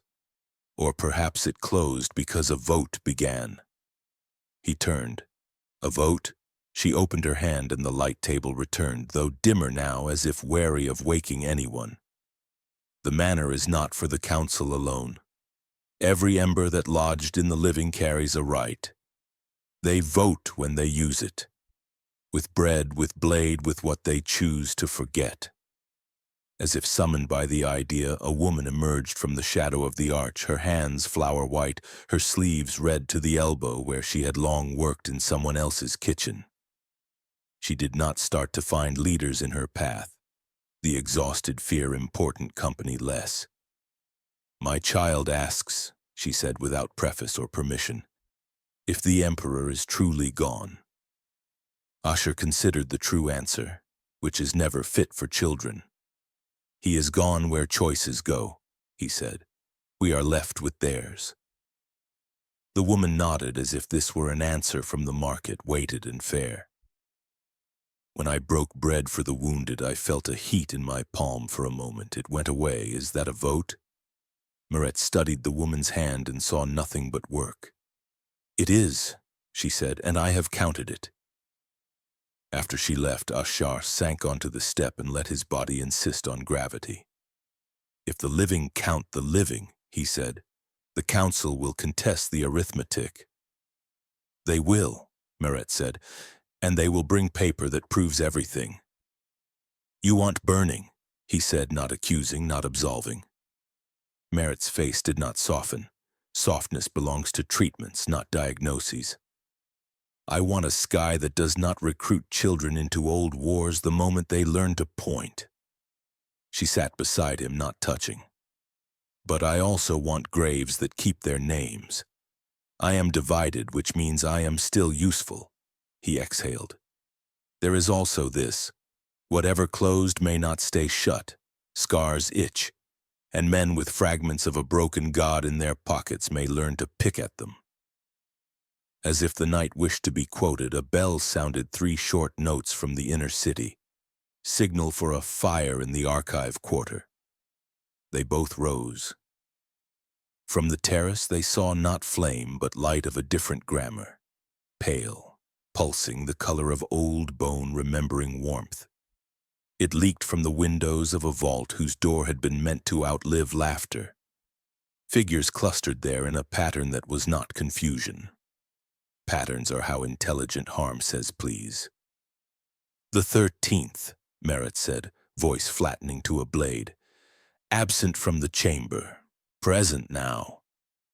The 13th counselor, Ashar said, or whoever took their face. They moved quickly, the way people move who have learned that haste is merely the shortest prayer. At the vault door, a ring of guards in good armor stood with their backs to the city and their brows to the vault, as if listening for a teacher. In the center, robed in dark that drank light, stood a figure with a helm shaped into the suggestion of a calm face that always agreed with the wearer. Where a signet should have been, a little star of moving silver rotated slowly, its points adjusting to an algorithm older than loyalty. Open, the figure was saying to the door, not pleading, not commanding, simply telling it a fact that would eventually become true if no one corrected it. The sovereign has returned in the many. We are continuity made plural. We require the engines. Asher stopped 3 paces away. Engines that raise the dead into debt are not medicine. The helm figure turned, considered him with tranquil contempt, and nodded a greeting whose etiquette tasted like iron. Lord Commander, you have performed handsomely in chaos. We will keep that in your record. And you are? Maret asked, as if requesting a spice at market. The steward apparent, the figure said. The 13th in absentia, now present in necessity. A gloved hand indicated the star of moving silver. Anointed by the sum of tallies. Maret's eyes narrowed. By paper and fear, then. By arithmetic, the steward corrected gently. The emperor has graciously become divisible. We intend to add him back together where it counts. Behind the steward, within the half-open vault, Maret could see the first row of sarcophagi, memory engines that could extract, distill, and assign narrative. Not bodies, not quite, but the machinery by which resurrected names were fitted to living policy. The Empire had always insisted its dead were consultants. Ashar's hand hovered near his sword and then left it there because blades make conversation stupid. Close the vault, he said. Seal it with your own reputation and leave it so. The living will manage their dead without your instruments. The steward hummed a little tune, the kind sung to fussy doors.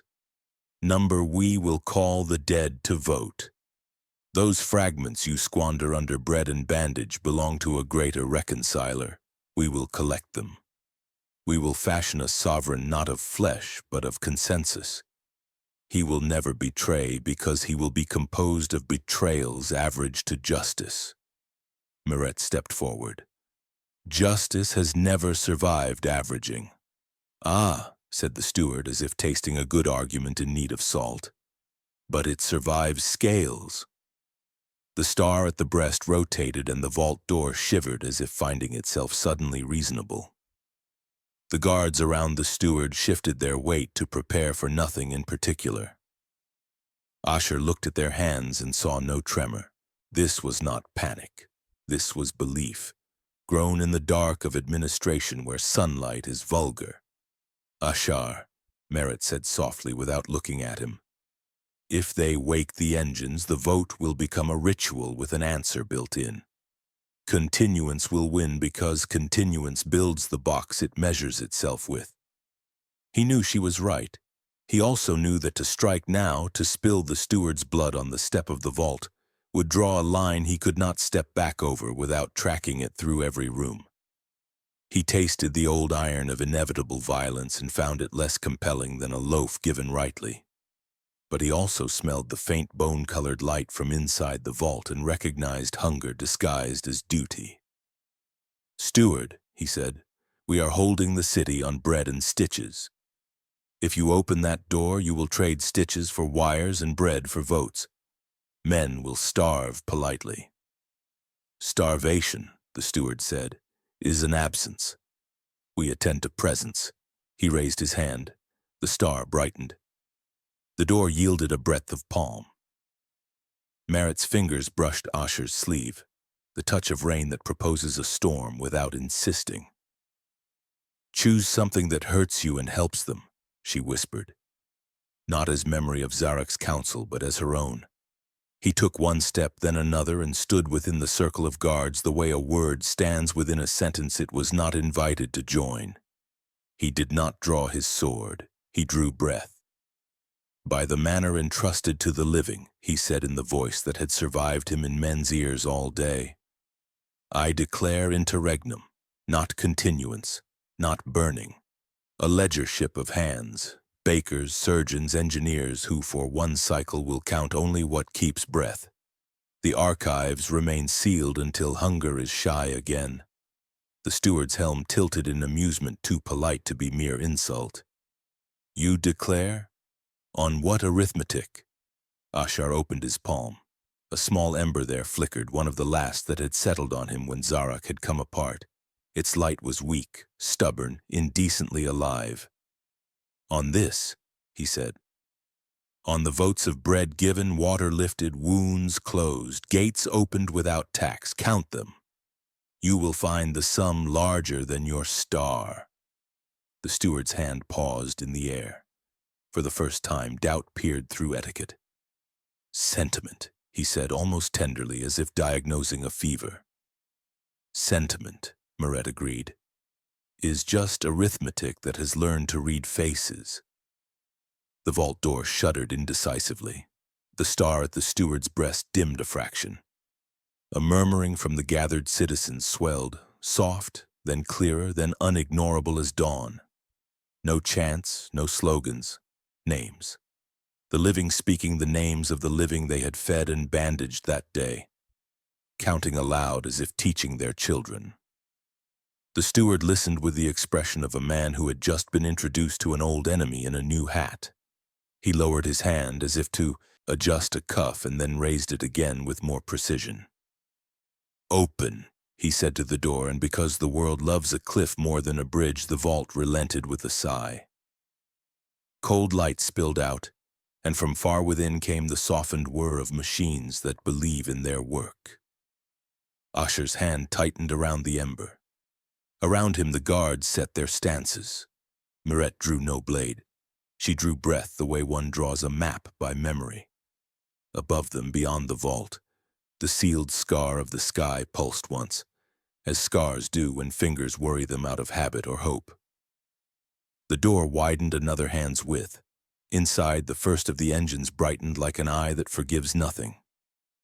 The vault door's groan deepened as it yielded another handspan, spilling pale light across the stones. That light had no warmth. It painted everything it touched in the pallor of bone kept too long from the sun. The crowd that had gathered at the edges of the plaza recoiled instinctively, though none fled. Curiosity and dread braided together, binding them in place. The guards surrounding the steward adjusted their stance in silence, their discipline precise, as though they too were instruments of the machinery that stirred behind the door. Ashar remained in the circle of steel, his palm still cupping the ember Zarak had left him. Its glow seemed fragile against the vault's hunger, but it pulsed in rhythm with his heartbeat, refusing to dim. Merritt stood just beyond, her eyes fixed not on the vault, but on the steward's helm, searching for cracks in the polished calm of that mask. She knew too well that the vault's engines could not be defeated with blades alone. They were designed to consume opposition not by destroying it, but by recording it, transforming rebellion into part of the arithmetic they claimed to serve. The steward raised his hand again, fingers splayed in a gesture of command that was both invocation and equation. "Engines of testimony," he intoned, voice resonant as if he had borrowed the acoustics of the chamber itself. "The sovereign has dissolved into plurality. Return his fragments. Assemble consensus. Let continuance reign." The vault trembled in response, the light within brightening. A whisper spilled outward, low and steady, as if thousands of pens were writing at once. The sound wormed its way into the ears of those gathered, filling their heads with half-heard verdicts and half-remembered oaths. A child near the front began to sob, clutching her mother's skirts. The woman pressed her hand over the child's ear, but the sound was not one that could be blocked. It was inside them now. Asher stepped forward until he stood a blade's breadth from the widening gap. His voice cracked the whisper like a stone striking glass. "You will not turn the dead into accountants. You will not balance our grief against your ledgers." He lifted the ember high. "This light is mine because it was given, not tallied. The people have chosen in bread, in water, in wounds bound. That arithmetic you cannot calculate."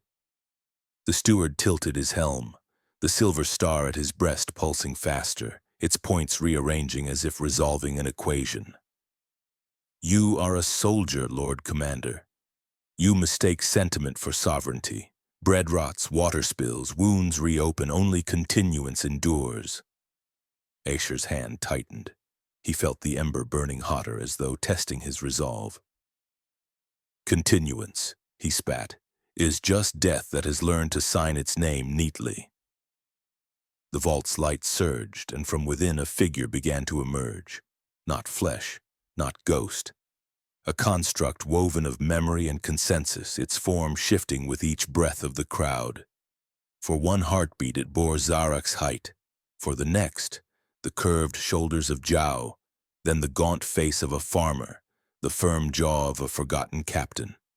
It was everyone and no one, its voice a chorus braided into a single word: continuance. The people shuddered, many dropping to their knees in terror or awe. Some wept openly, believing their emperor had returned. Others stared hollow-eyed, recognizing that what stood before them was not return, but distortion. Merritt's voice cut sharp through the confusion. "Look at it. It is not Zarak, not Ashar, not any of us. It is a mask stitched from corpses and records. It speaks with borrowed tongues, but none of its own." She raised her blade, not to strike, but to point. "If we kneel to that, we kneel to nothing." The crowd wavered, torn between the relief of submission and the terror of resistance. The steward seized the hesitation, his tone sharpened into command. "Kneel and be counted. Stand and be erased. The vote is already cast. We are only formalizing what eternity has decreed." Ashar's jaw clenched. He remembered Zarak's last words. "Let it end, so that it may mean something."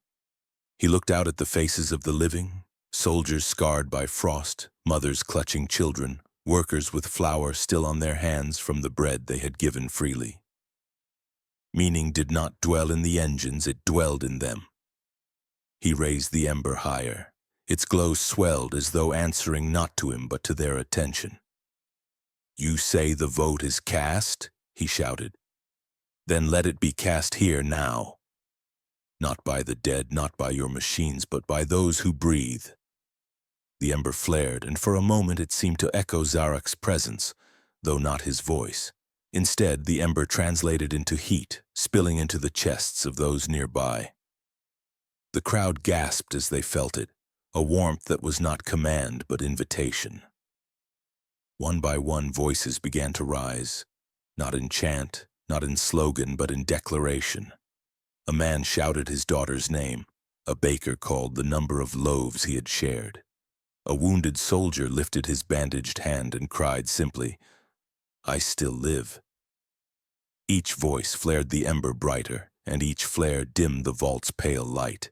The figure, woven of consensus, flickered, its form breaking apart under the weight of living votes.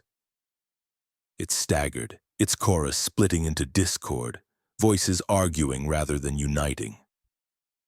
The crowd pressed louder, bolder, their voices swelling into a storm. The steward's calm cracked. "Stop!" he barked, his star pulsing in frantic patterns. "You cannot corrupt the engines with noise. They require order." Maret laughed, cold and sharp. "Order is just noise that got promoted." The vault door shook violently, resisting itself. The figure within convulsed, half dissolving into light, half grasping at the air as if to anchor itself in the world.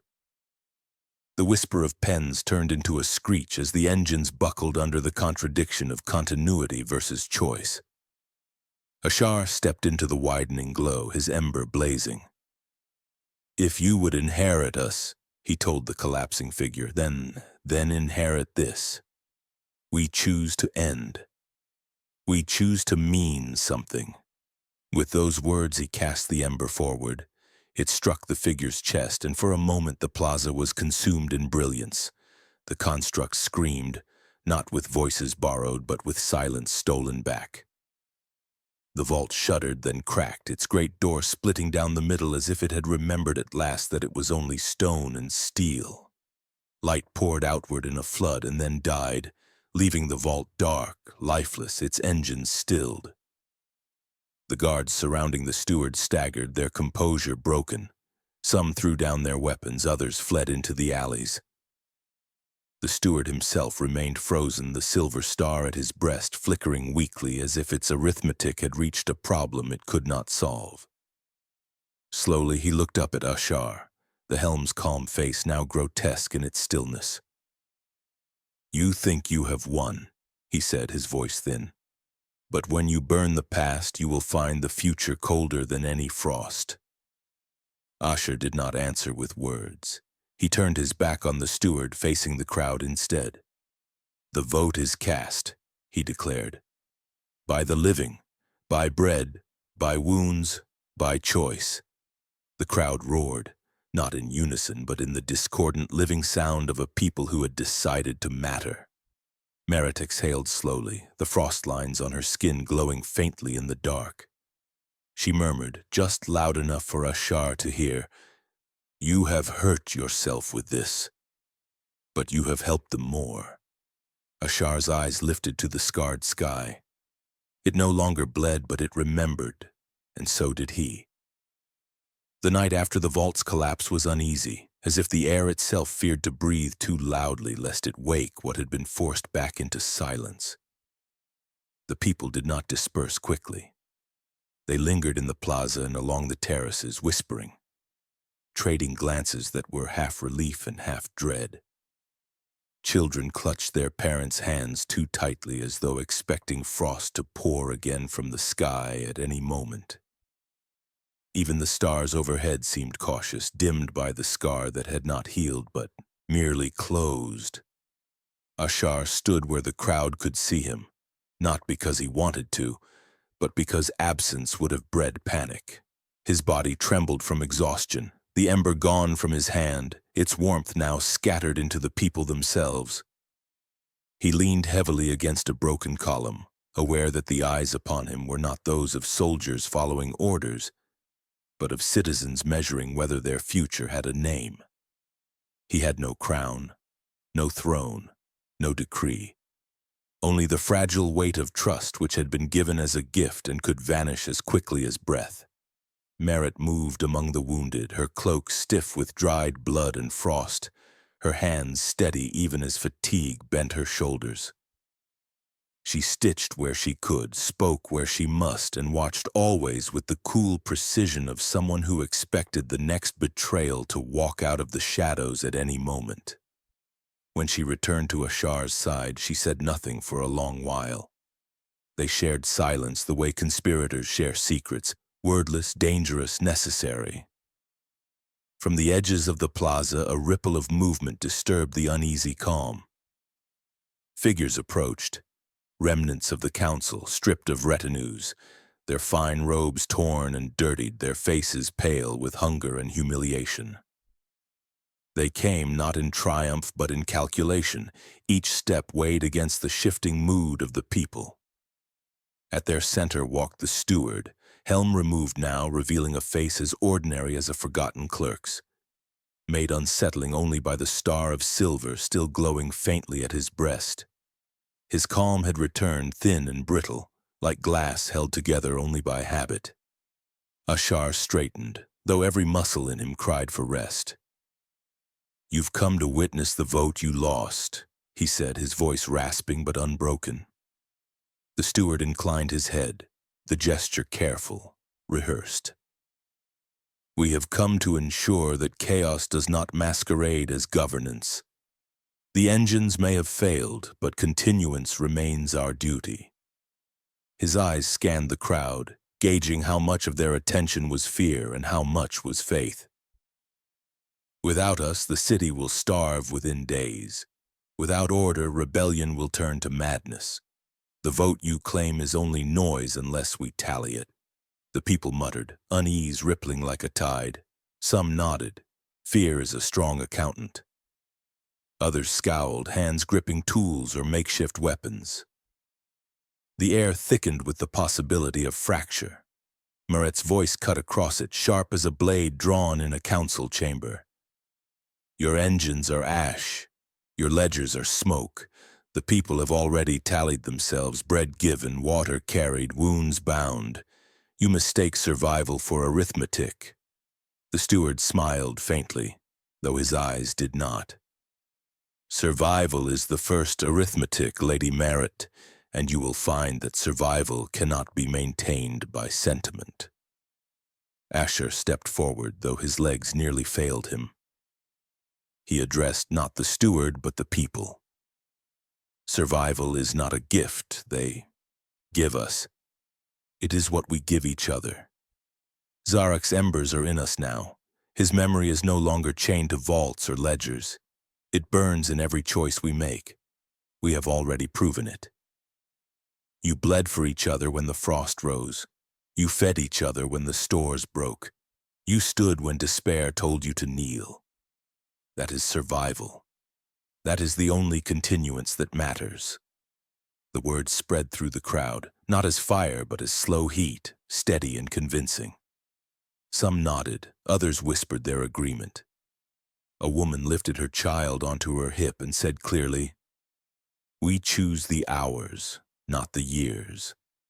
Others echoed her, and soon the plaza filled with voices, not chanting, not uniform, but discordant and alive, the sound of people choosing in their own tongues. The steward's face tightened. He raised the silver star in his hand, its points trembling as though caught between patterns. "Noise," he said coldly. "Nothing but noise." Asher did not flinch. "Noise is the language of the living, and you will not silence it with your numbers." The star pulsed violently, a desperate flare, but it found no anchor. Its light flickered, dimmed, and finally guttered out. The steward's expression faltered for the first time, and his hand dropped to his side. He was not defeated by blade or flame, but by irrelevance. The people turned from him, their attention no longer his to claim. Merit stepped closer to Ashar, her voice pitched low enough for only him to hear. "You've won the plaza. But the city is larger than this square, and the empire is larger still. The embers have scattered, and where they burn, choices will be made. Some will echo yours, others will not. You cannot hold them all. Ashar's gaze lifted to the scarred sky.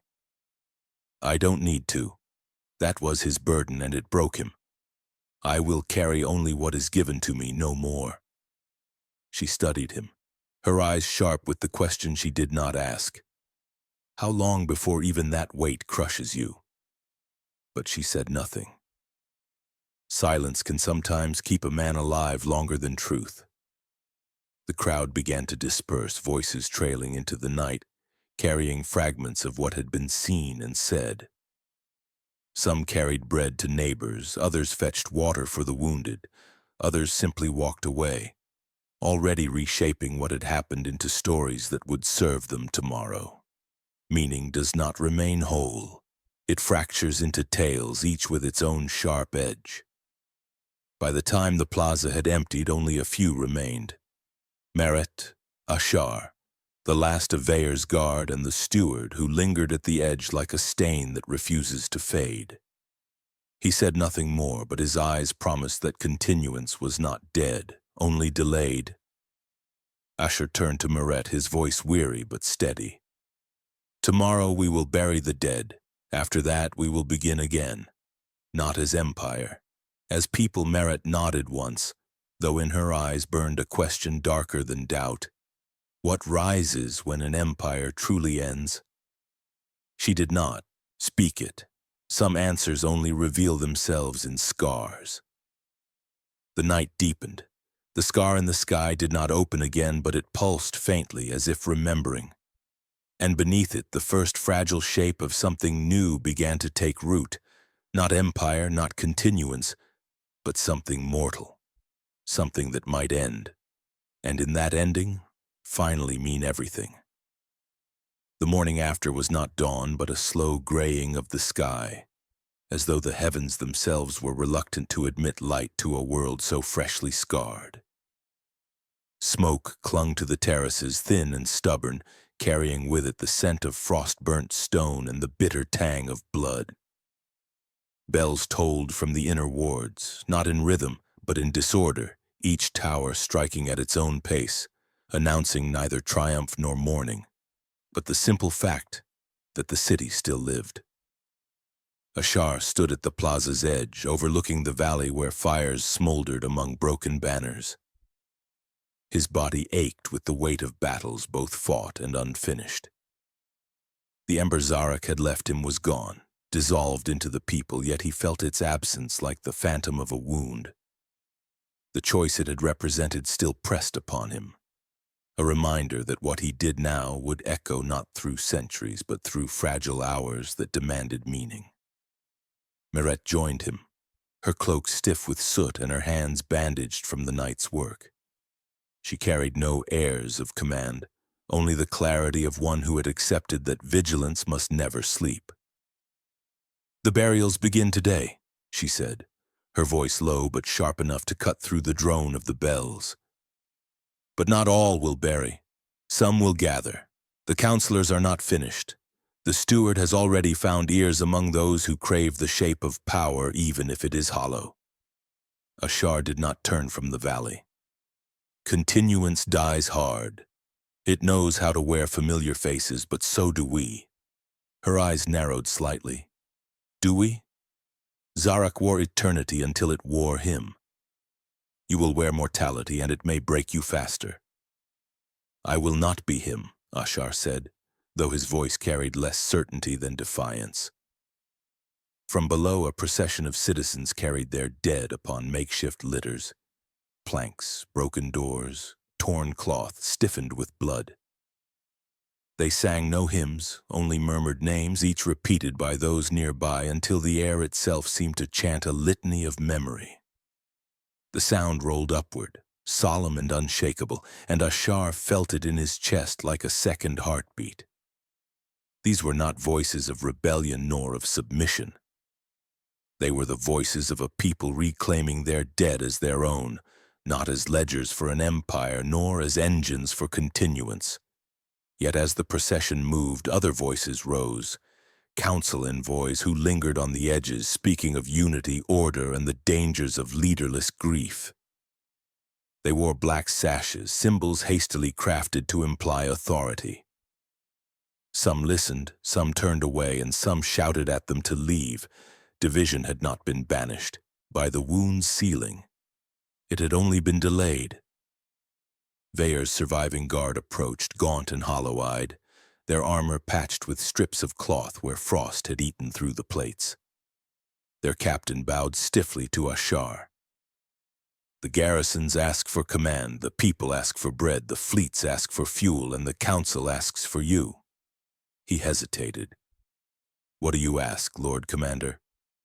Ashar looked at the man, then at the soldiers behind him, worn, unsteady, yet still upright. I ask you to stand not for me, but for each other. There is no empire left. There are only people. Guard them, feed them. Let the council guard its own words. The captain bowed again, this time not stiffly, but with a weary relief. Orders spoken without hunger for crowns carry a weight that crowns often cannot. Maret's eyes followed the retreating guard. You give them hours, but the council will not measure in hours. They will measure in decades, and they will shape the memory of this night to suit themselves. Ashar clenched his fists. Then we must speak louder than they can write. She tilted her head. Louder or truer? Truth is quieter, but it lasts longer in the bones. Before he could answer, a commotion stirred at the far end of the plaza. A group of citizens dragged a man forward, his robes marked with the sigil of the council. His face was bruised, his eyes wild with fear and fury. They threw him at Ashar's feet, shouting over one another. He hoarded grain. He locked the south gate when the frost rose. He called the dead to vote while the living bled. The man spat blood and words alike.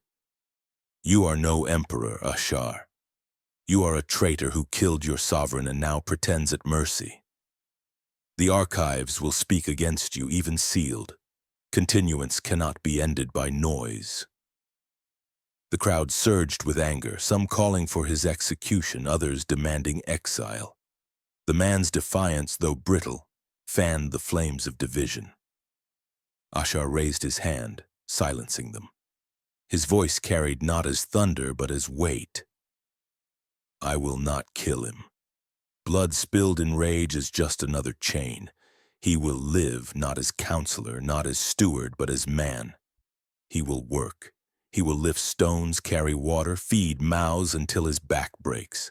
That is his sentence and his redemption if he chooses it. The crowd murmured, uneasy but persuaded. Mercy, when spoken without hesitation, can be sharper than execution. The man stared at Ashar with disbelief, hatred, and perhaps the faintest spark of dread, not for death, but for the labor of living among those he had betrayed. Maret's eyes lingered on Ashar, unreadable. You make enemies slower than you make allies. That is dangerous. Ashar met her gaze. Better slow enemies than quick graves. The day wore on, the burials filling the terraces with solemn lines of stones and names whispered into the wind. Ashar moved among them, not as ruler, but as mourner. He carried bodies with his own hands, lowering them into graves carved hastily in frozen soil. Each name he repeated, even those who had fought against him. Memory, he understood now, was not a weapon to be hoarded. It was a debt to be honored. But as dusk bled into night, a messenger arrived breathless, his eyes wide with fear. The scar in the sky, he gasped. It pulsed again, not wide, not yet, but stronger than yesterday. The words spread quickly, murmurs swelling into a tide of dread. People lifted their eyes to the heavens, where the scar glowed faintly, throbbing like a wound refusing to close. The burial songs faltered, replaced by silence. Ashar stared upward, his chest tightening. He had severed the wound, but he had not destroyed it. Scars itch because they remember the knife. This sky remembered too well. Merritt's voice came low, almost a whisper meant only for him. Perhaps Zarak did not end it. Perhaps he only gave us time. Ashar's reply was slow, heavy. Then time is what we must spend, even if it is all we have. The bells tolled again, their discordant rhythm filling the night. The scar pulsed once more, faint but insistent, as though reminding them that endings are never clean. And beneath that scar, the people huddled closer, their voices quiet, their choices fragile, their future unwritten. Ashar stood among them, neither emperor nor tyrant, but answerable, as Zarak had demanded, as Merritt reminded, as the living required. Yet in his heart he knew the war had only changed shape. Betrayal, memory, and hunger were not gone. They waited patient as frost, and in the sky above the wound promised it would open again. The scar throbbed faintly above them, its glow faint but steady, like a malignant star that refused to burn out. The people of the terraces no longer looked at it with wonder or awe. They looked with the dull, haunted recognition of men and women who understood that survival was not the end of trial, but the beginning of its next shape. The burials had quieted the city for a day, but now the silence twisted into something heavier. Grief, once named, becomes expectation. Expectation left unguarded becomes fear. Ashar had walked the length of the valley until his legs threatened mutiny. He had watched bodies lowered into earth, stones stacked over them, children etching names into wood with trembling hands. He had stood with bakers who gave their loaves to the bereaved, with soldiers who sharpened their blades while singing for the dead, with mothers who whispered lies of comfort because truth was too thin to feed their children. And all the while his mind returned to the ember that had once burned in his hand. Gone now, yes, but its absence had teeth. Every decision he made scraped against that hollow place, reminding him of what Zarak had sacrificed and what he had left behind for those who lived. Merritt found him at dusk, seated on the broken step of a fountain whose water had frozen into jagged shapes. She lowered herself beside him, the star lines the frost had carved into her skin faintly glowing in the half-light. "You wear your hours poorly," she said, her voice even, though it carried exhaustion beneath it. He looked at her without lifting his head. "The council gathers in secret again. The steward has not fled. He waits. You wait. The scar waits. Everyone waits, and they all wait on me." Her lips tightened, though not in cruelty. "You asked for answerability, now you have it. Choice does not make men lighter. It makes them heavier." He pressed his hands together, staring at the fissures in his palms. "I watched them today, Merritt. The burials, the bread, the water carried. I saw their hands trembling as they did it, but they did it anyway. And I thought, this is the closest thing to meaning I have ever seen. But it will not last. Fear will claw it away, hunger will poison it. The council will try to chain it again. And the scar—" He lifted his eyes at last, his gaze fixed on the faint glow above. "The scar has not finished with us." She leaned closer, her tone lowering into something sharp enough to be dangerous. "Then strike before it does. Not with blade, not with ember, but with decision.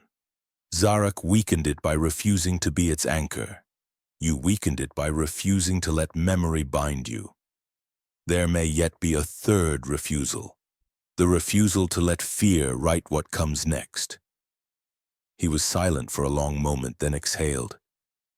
"Fear is clever. It always writes first." Before she could reply, a soldier approached, his armor patched with fresh cloth, his face pale beneath grime. He bowed stiffly. "Lord Commander, word from the fleets. The 9th has fractured. Half their captains speak of allegiance to the steward. They claim he alone carries the arithmetic to feed them. The other half wait on you. But they will not wait long." Ashar rose slowly, every joint stiff, and looked toward the scarred horizon where ships like faint stars drifted in low orbit. Then we give them something to wait for. That night the plaza filled again. Fires burned in controlled rows, throwing tall shadows against the stone. The people gathered, not summoned by decree, but drawn by rumor and necessity. Merchants with their stores half empty, soldiers with armor held together by rope, farmers with dirt still under their nails. They came not as subjects, but as witnesses. Ashar stepped forward into the firelight. His body trembled, his voice hoarse, but he did not disguise either. "You know me," he began. "Not as emperor, not as steward, not as counselor. You know me as traitor, as soldier, as man. I will not tell you lies. The empire is gone, continuance is broken, the scar still remembers us. Hunger will not be gentle, and betrayal will not rest. But hear me. You have already done what they said you could not. You have buried your dead with dignity. You have fed one another without order. You have chosen life over silence. That is no small thing. That is power truer than crowns or ledgers." The crowd murmured, some nodding, others simply listening with narrowed eyes. He lifted his hand, palm scarred and empty. "I do not carry Zarak's ember anymore. You do. Each of you. In bread given, in wounds bound, in names spoken for the dead. The ember burns where you choose, and if you want me to stand, I will stand, not as sovereign but as answerable. To you. To hours, not centuries. To lives, not ledgers. I will not promise victory. I will only promise to choose with you, not for you." Silence followed, heavy but not hollow. Then slowly voices rose. Not a chant, not order, a patchwork of declarations, some shouting their children's names, some swearing oaths to neighbors, others simply crying aloud that they still lived. It was discordant, fractured, imperfect, but it was alive. Merritt's gaze swept across the plaza. She saw what Ashar could not, that the people were shaping something new, not empire, not continuance, but a manner of living that was both fragile and fierce.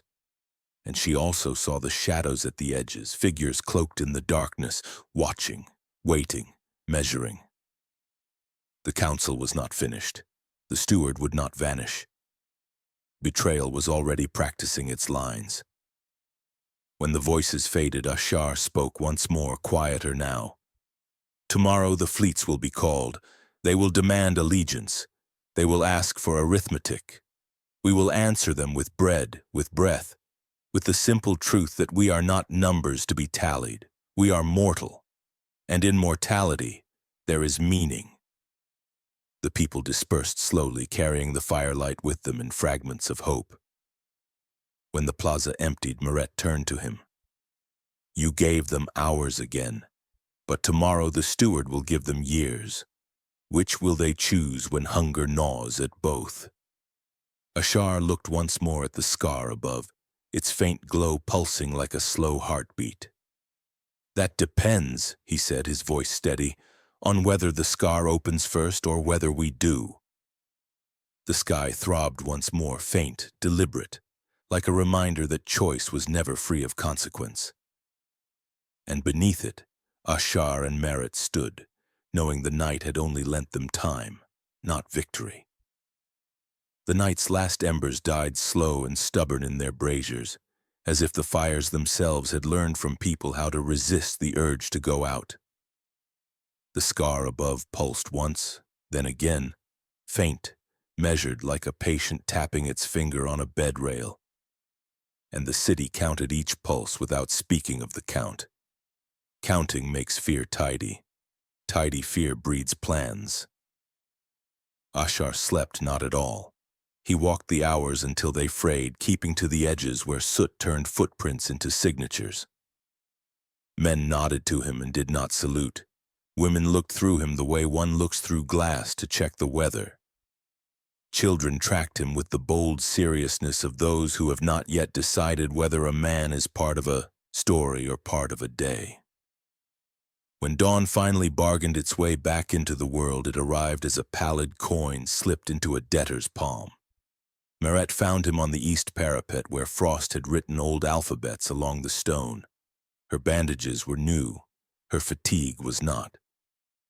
She stood without asking permission beside him, and together they looked past the terraces to the sky where a scatter of ember brights marked the drift of the 9th. The formation had the slouch of quarrel. "Ultimatum," she said, handing him a slate. The message on it had been sliced into the crystal by a cautious hand. Fuel for continuance, food for allegiance, engines for order. Choose before the 3rd pulse.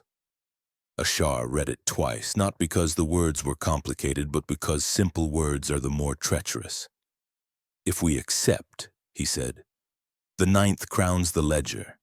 If we refuse, the 9th crowns hunger." Maret's mouth bent in a line that remembered how to be a smile and chose otherwise. "There is a 3rd crown. Fire." He looked at her then, really looked, and saw the decision crouched behind her eyes like an animal that had not eaten in days. "Say it," he told her, "because the cruelest kindness is making another voice your own." "Burn the archives," she said. "Not the vault we shattered. The rest, the ledgers, the genealogies, the resurrection maps, the debt trees with their patient fruit. We starve the scar and the steward both. The fleet's engines read those books as scripture. Without scripture, engines become machines again. Machines negotiate." Ashar stared back at the sky. The 9th drifted, and in the drift he could feel the strain of their arithmetic. Captains reweighing obedience against empty tanks, loyalty against hunger that could no longer afford uniforms. "Burning means forgetting," he said. "Not only their accounts, ours, names, lines, debts that sometimes stand in for justice when justice is late." Maret's fingers tightened on the parapet. "Justice is late because it keeps stopping to read." She exhaled. "I have spent my life cataloging promises and betrayals until the lids of my eyes grew numbers. If we do this, I will become the thief of history. They will curse my name, if they remember it." He turned, the wind catching his ragged cloak. "I would rather they curse us in a sky that does not pull at their dead, but I will not order it to be done by hands that do not believe." She held his gaze. "Then give it to mine." A bell marked the 2nd pulse. 3 slow notes from 3 towers out of rhythm with one another. And that untidiness comforted the people more than any ritual could. Asher took the slate and snapped it cleanly in 2. The shards fell between his boots like a decision made heavier by gravity. "We call the city," he said, "not to witness, to choose. No chants, no banners. Bring what you are willing to let go of. Hold what you cannot. We will count by fire." Word went down the terraces the way water finds its channels. Quiet, efficient, unstoppable. By noon, the archive quarter filled. The buildings there had been made to outlast grief. Stone thick as modesty, doors that remembered the hands of founders, windows small enough to discourage curiosity. The people came anyway.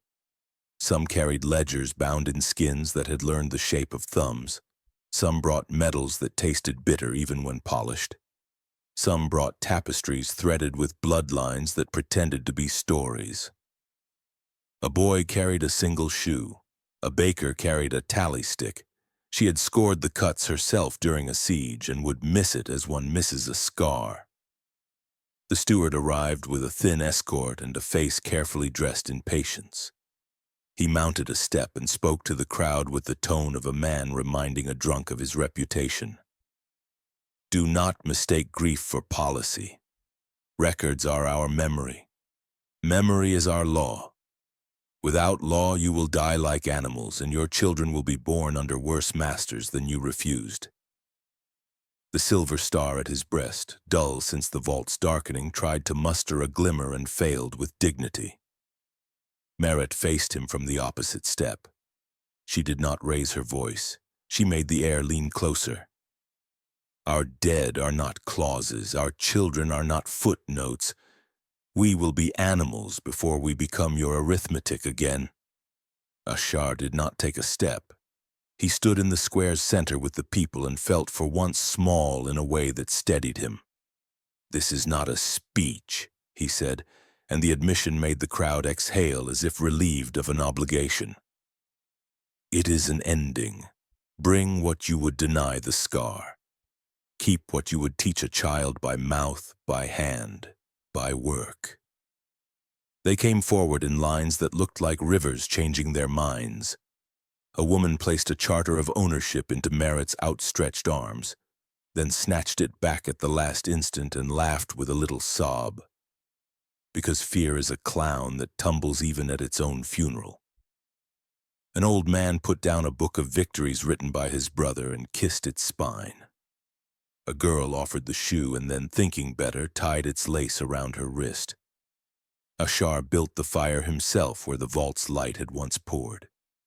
He chose green wood that smoked, and dry wood that burned hot, and a little resin that would make the flames smell like a chapel even if no prayer intruded. He lit it with a surgeon's focus, and when it caught, he did not step back as his hair singed. Leaders who keep distance from flame teach the flame contempt. The first ledger went in like a confession that had finally learned to stop flattering itself. Pages curled, numbers blackened and turned into the same ash as declarations of love. Metals melted, some into ugly clots, others into shapes so beautiful a child pointed and forgot to be afraid. The tapestries did not burn easily. Merit fed them to the coals with her own hands, steady as a midwife. The smoke rose, thick, a dark grammar. The scar pulsed again, stronger, and many in the crowd flinched because we are animals after all. But the pulse did not widen. It dimmed, as if hunger, offered honest ash, had discovered it could not stomach consent. The steward's mouth thinned. He made a little motion with his fingers and his escort shifted, the sound of their boots a sentence the city had heard too often. Ashar did not look at them and therefore made them less real. A child asked loudly if they were burning names. "No," said her mother, which was a lie. "Yes," said her grandfather, which was a different lie. Merit crouched to the child's height. "We are burning chains. Names can be carried in mouths." The child nodded solemnly as if promoted. She lifted the lace-tied shoe and held it high, and the crowd laughed because laughter is a treaty you sign with your own fear. Near the pyre's heart, Merit stopped. In her arms lay her cloak of star maps, the one she had sewn thread by thread with constellations stolen from nights when insomnia had been kinder. She held it like a friend with a bad prognosis. Ashar moved to her side without speaking. "I catalogued the promises," she said, not to him but to the fire. "I kept the betrayals alphabetized so they could not pretend to be surprises. If I burn this, I become in truth what I have been accused of in rumor." Ashar did not touch the cloak. "You become the reason the sky forgets how to recruit us." She laughed once, and the laugh sounded like an oath that had been waiting for its ceremony. She fed the cloak into flame. The stars on it writhed and went out. In the same breath, the scar in the sky pulsed once, a single indignant throb, and then dimmed to a color that no longer had a name. The ninth sent down its last ultimatum, a tight beam that stuttered because fear cannot keep its hands still. Fuel for continuance, food for allegiance, engines for order. Their guns face the city with the dilatory menace of men who suspect they will not fire and are angry at themselves in advance. Asher took the microphone Vair's guard pushed at him and spoke 3 words. Hours, not years. In orbit, a captain who had practiced obedience as religion removed his hand from the bombardment key and closed his eyes. not to pray, but to remember the taste of bread given to him when he was small. Another captain spat and ordered a warning volley fired wide because anger is easier to perform than surrender.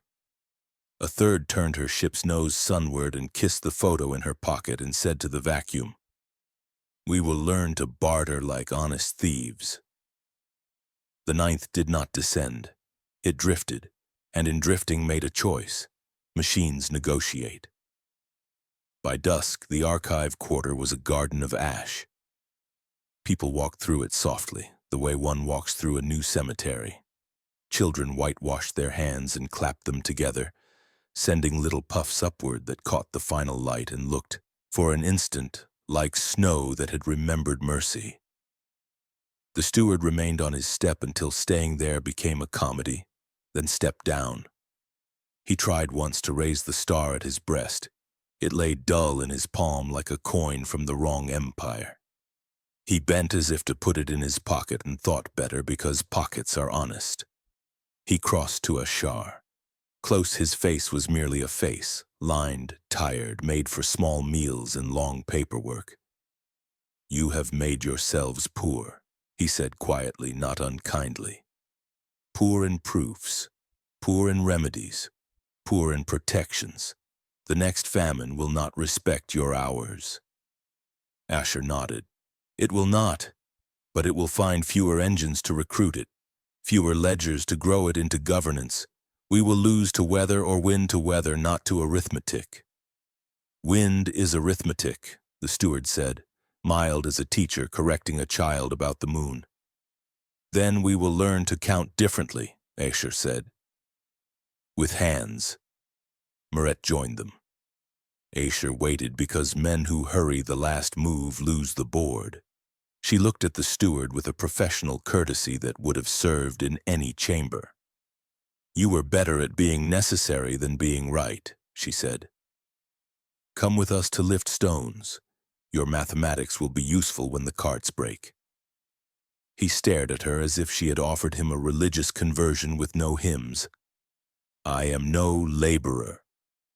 "You are about to become one," Asher said, and there was no cruelty in it, which made it land harder. "Your sentence is to build among those you tried to balance. If you leave, we will not hunt you. If you stay, we will put your back to honest use until your mind learns a new grammar." The steward looked at the ash, at the people, at the sky now sullen rather than predatory. He set the star gently on the stone ledge as a man sets down an heirloom before going where it does not belong.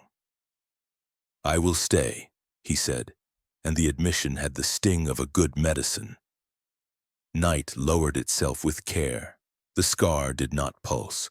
Stars returned like forgiven debts.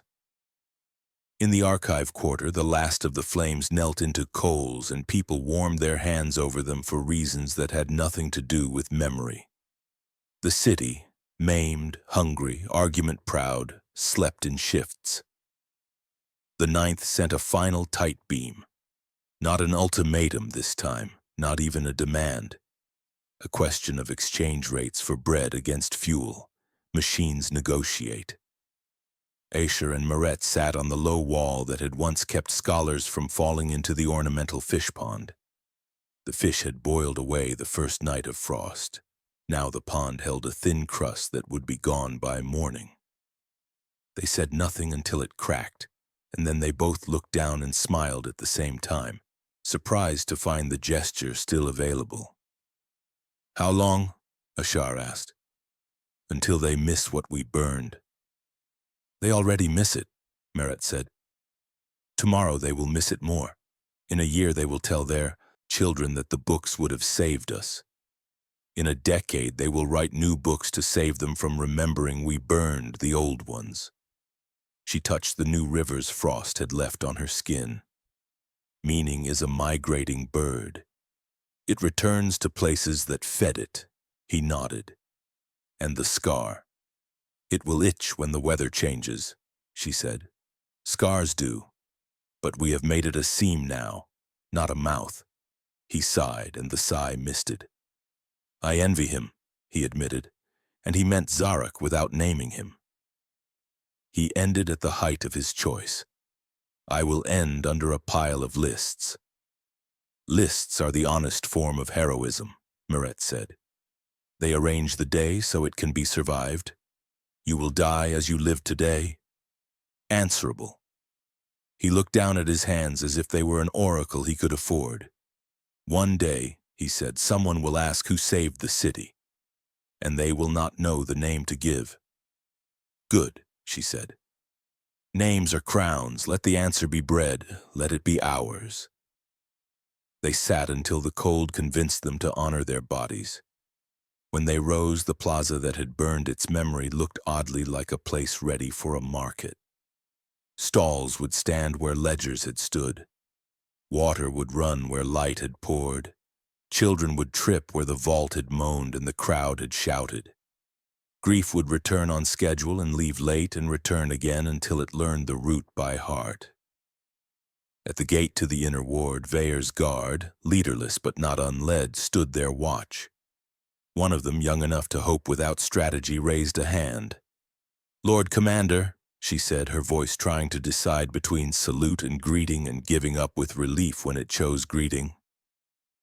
What do we call the city now?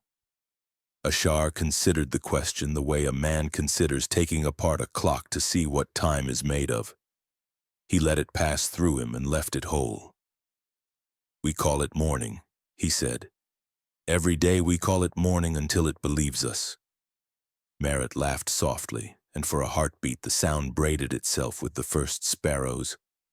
Foolish birds returned already to a place that had very nearly forgotten how to be a place. On the third day, the ninth lowered a shuttle full of fuel drums bought for flour and a promise to send back stories about the taste. On the fourth, the council disbanded itself with a statement so graceful it insulted no one and convinced fewer. On the fifth, a baker drew a little star in the soot above her oven and then wiped it away before it set.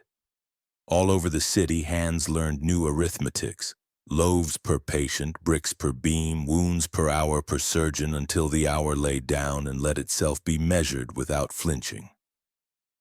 The scar stayed a seam.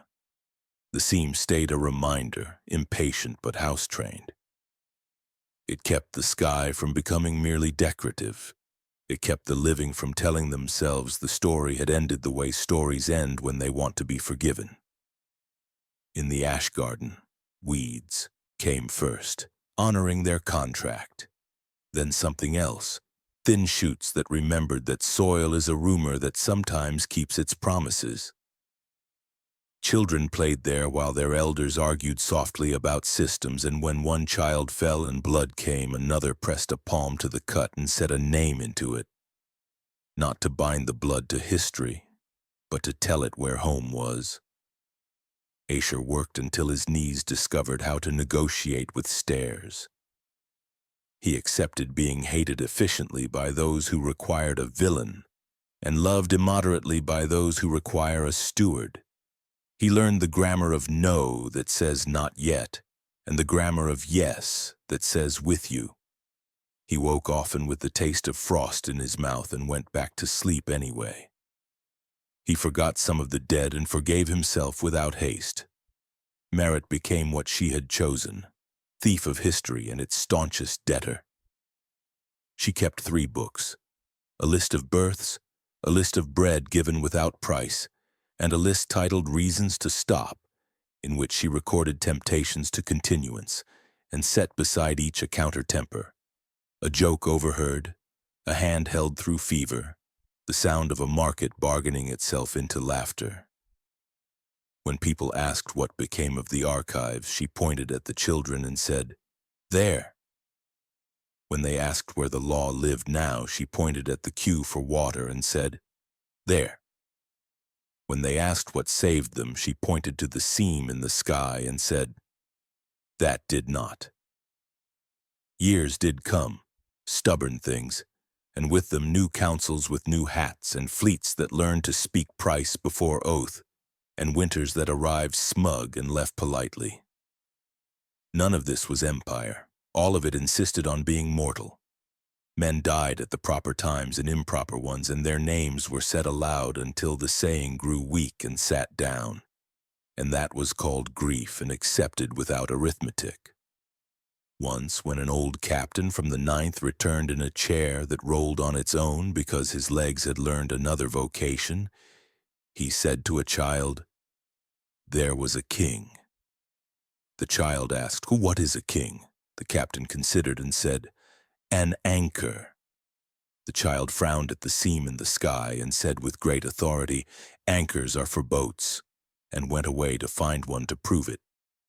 The captain laughed until his chest hurt, and in that pain found a kind of relief anthems had never offered. At the edge of the garden, where a single column survived only up to the height of a tired shoulder, Ashar and Merritt stood one evening while Swift stitched the air with their own curving script. The light had the melancholy of gold that knows it will be copper by morning. "Do you ever hear him?" Ashar asked, not expecting an answer. Merritt shook her head. "I hear what he gave away. It sounds like water in pipes that don't complain." He nodded. "Then we did not waste him." "No," she said. "We spent him." They watched the seam in the sky refused to be either threat or decoration. It held like good thread through old cloth. It told the truth that wounds do not end. They change their work. In that honesty, the world finally felt habitable. Night came without ceremony, and in it no voice descended to tell them how to live. The bells, repaired by hands that had first learned to close wounds, agreed on a time by accident and rang once together. No one wrote it down. No one needed to. What remained were mornings, and the arithmetic of hours, and the practice of choosing as if choice were not a performance but a craft. The empire was a story ashes tell when they want to be dramatic. The city was a place where bread cooled on windowsills and fuel traded for flour, and the names of the dead traveled briefly and far, like birds with business. And the sky, stitched by a seam that had been a mouth, held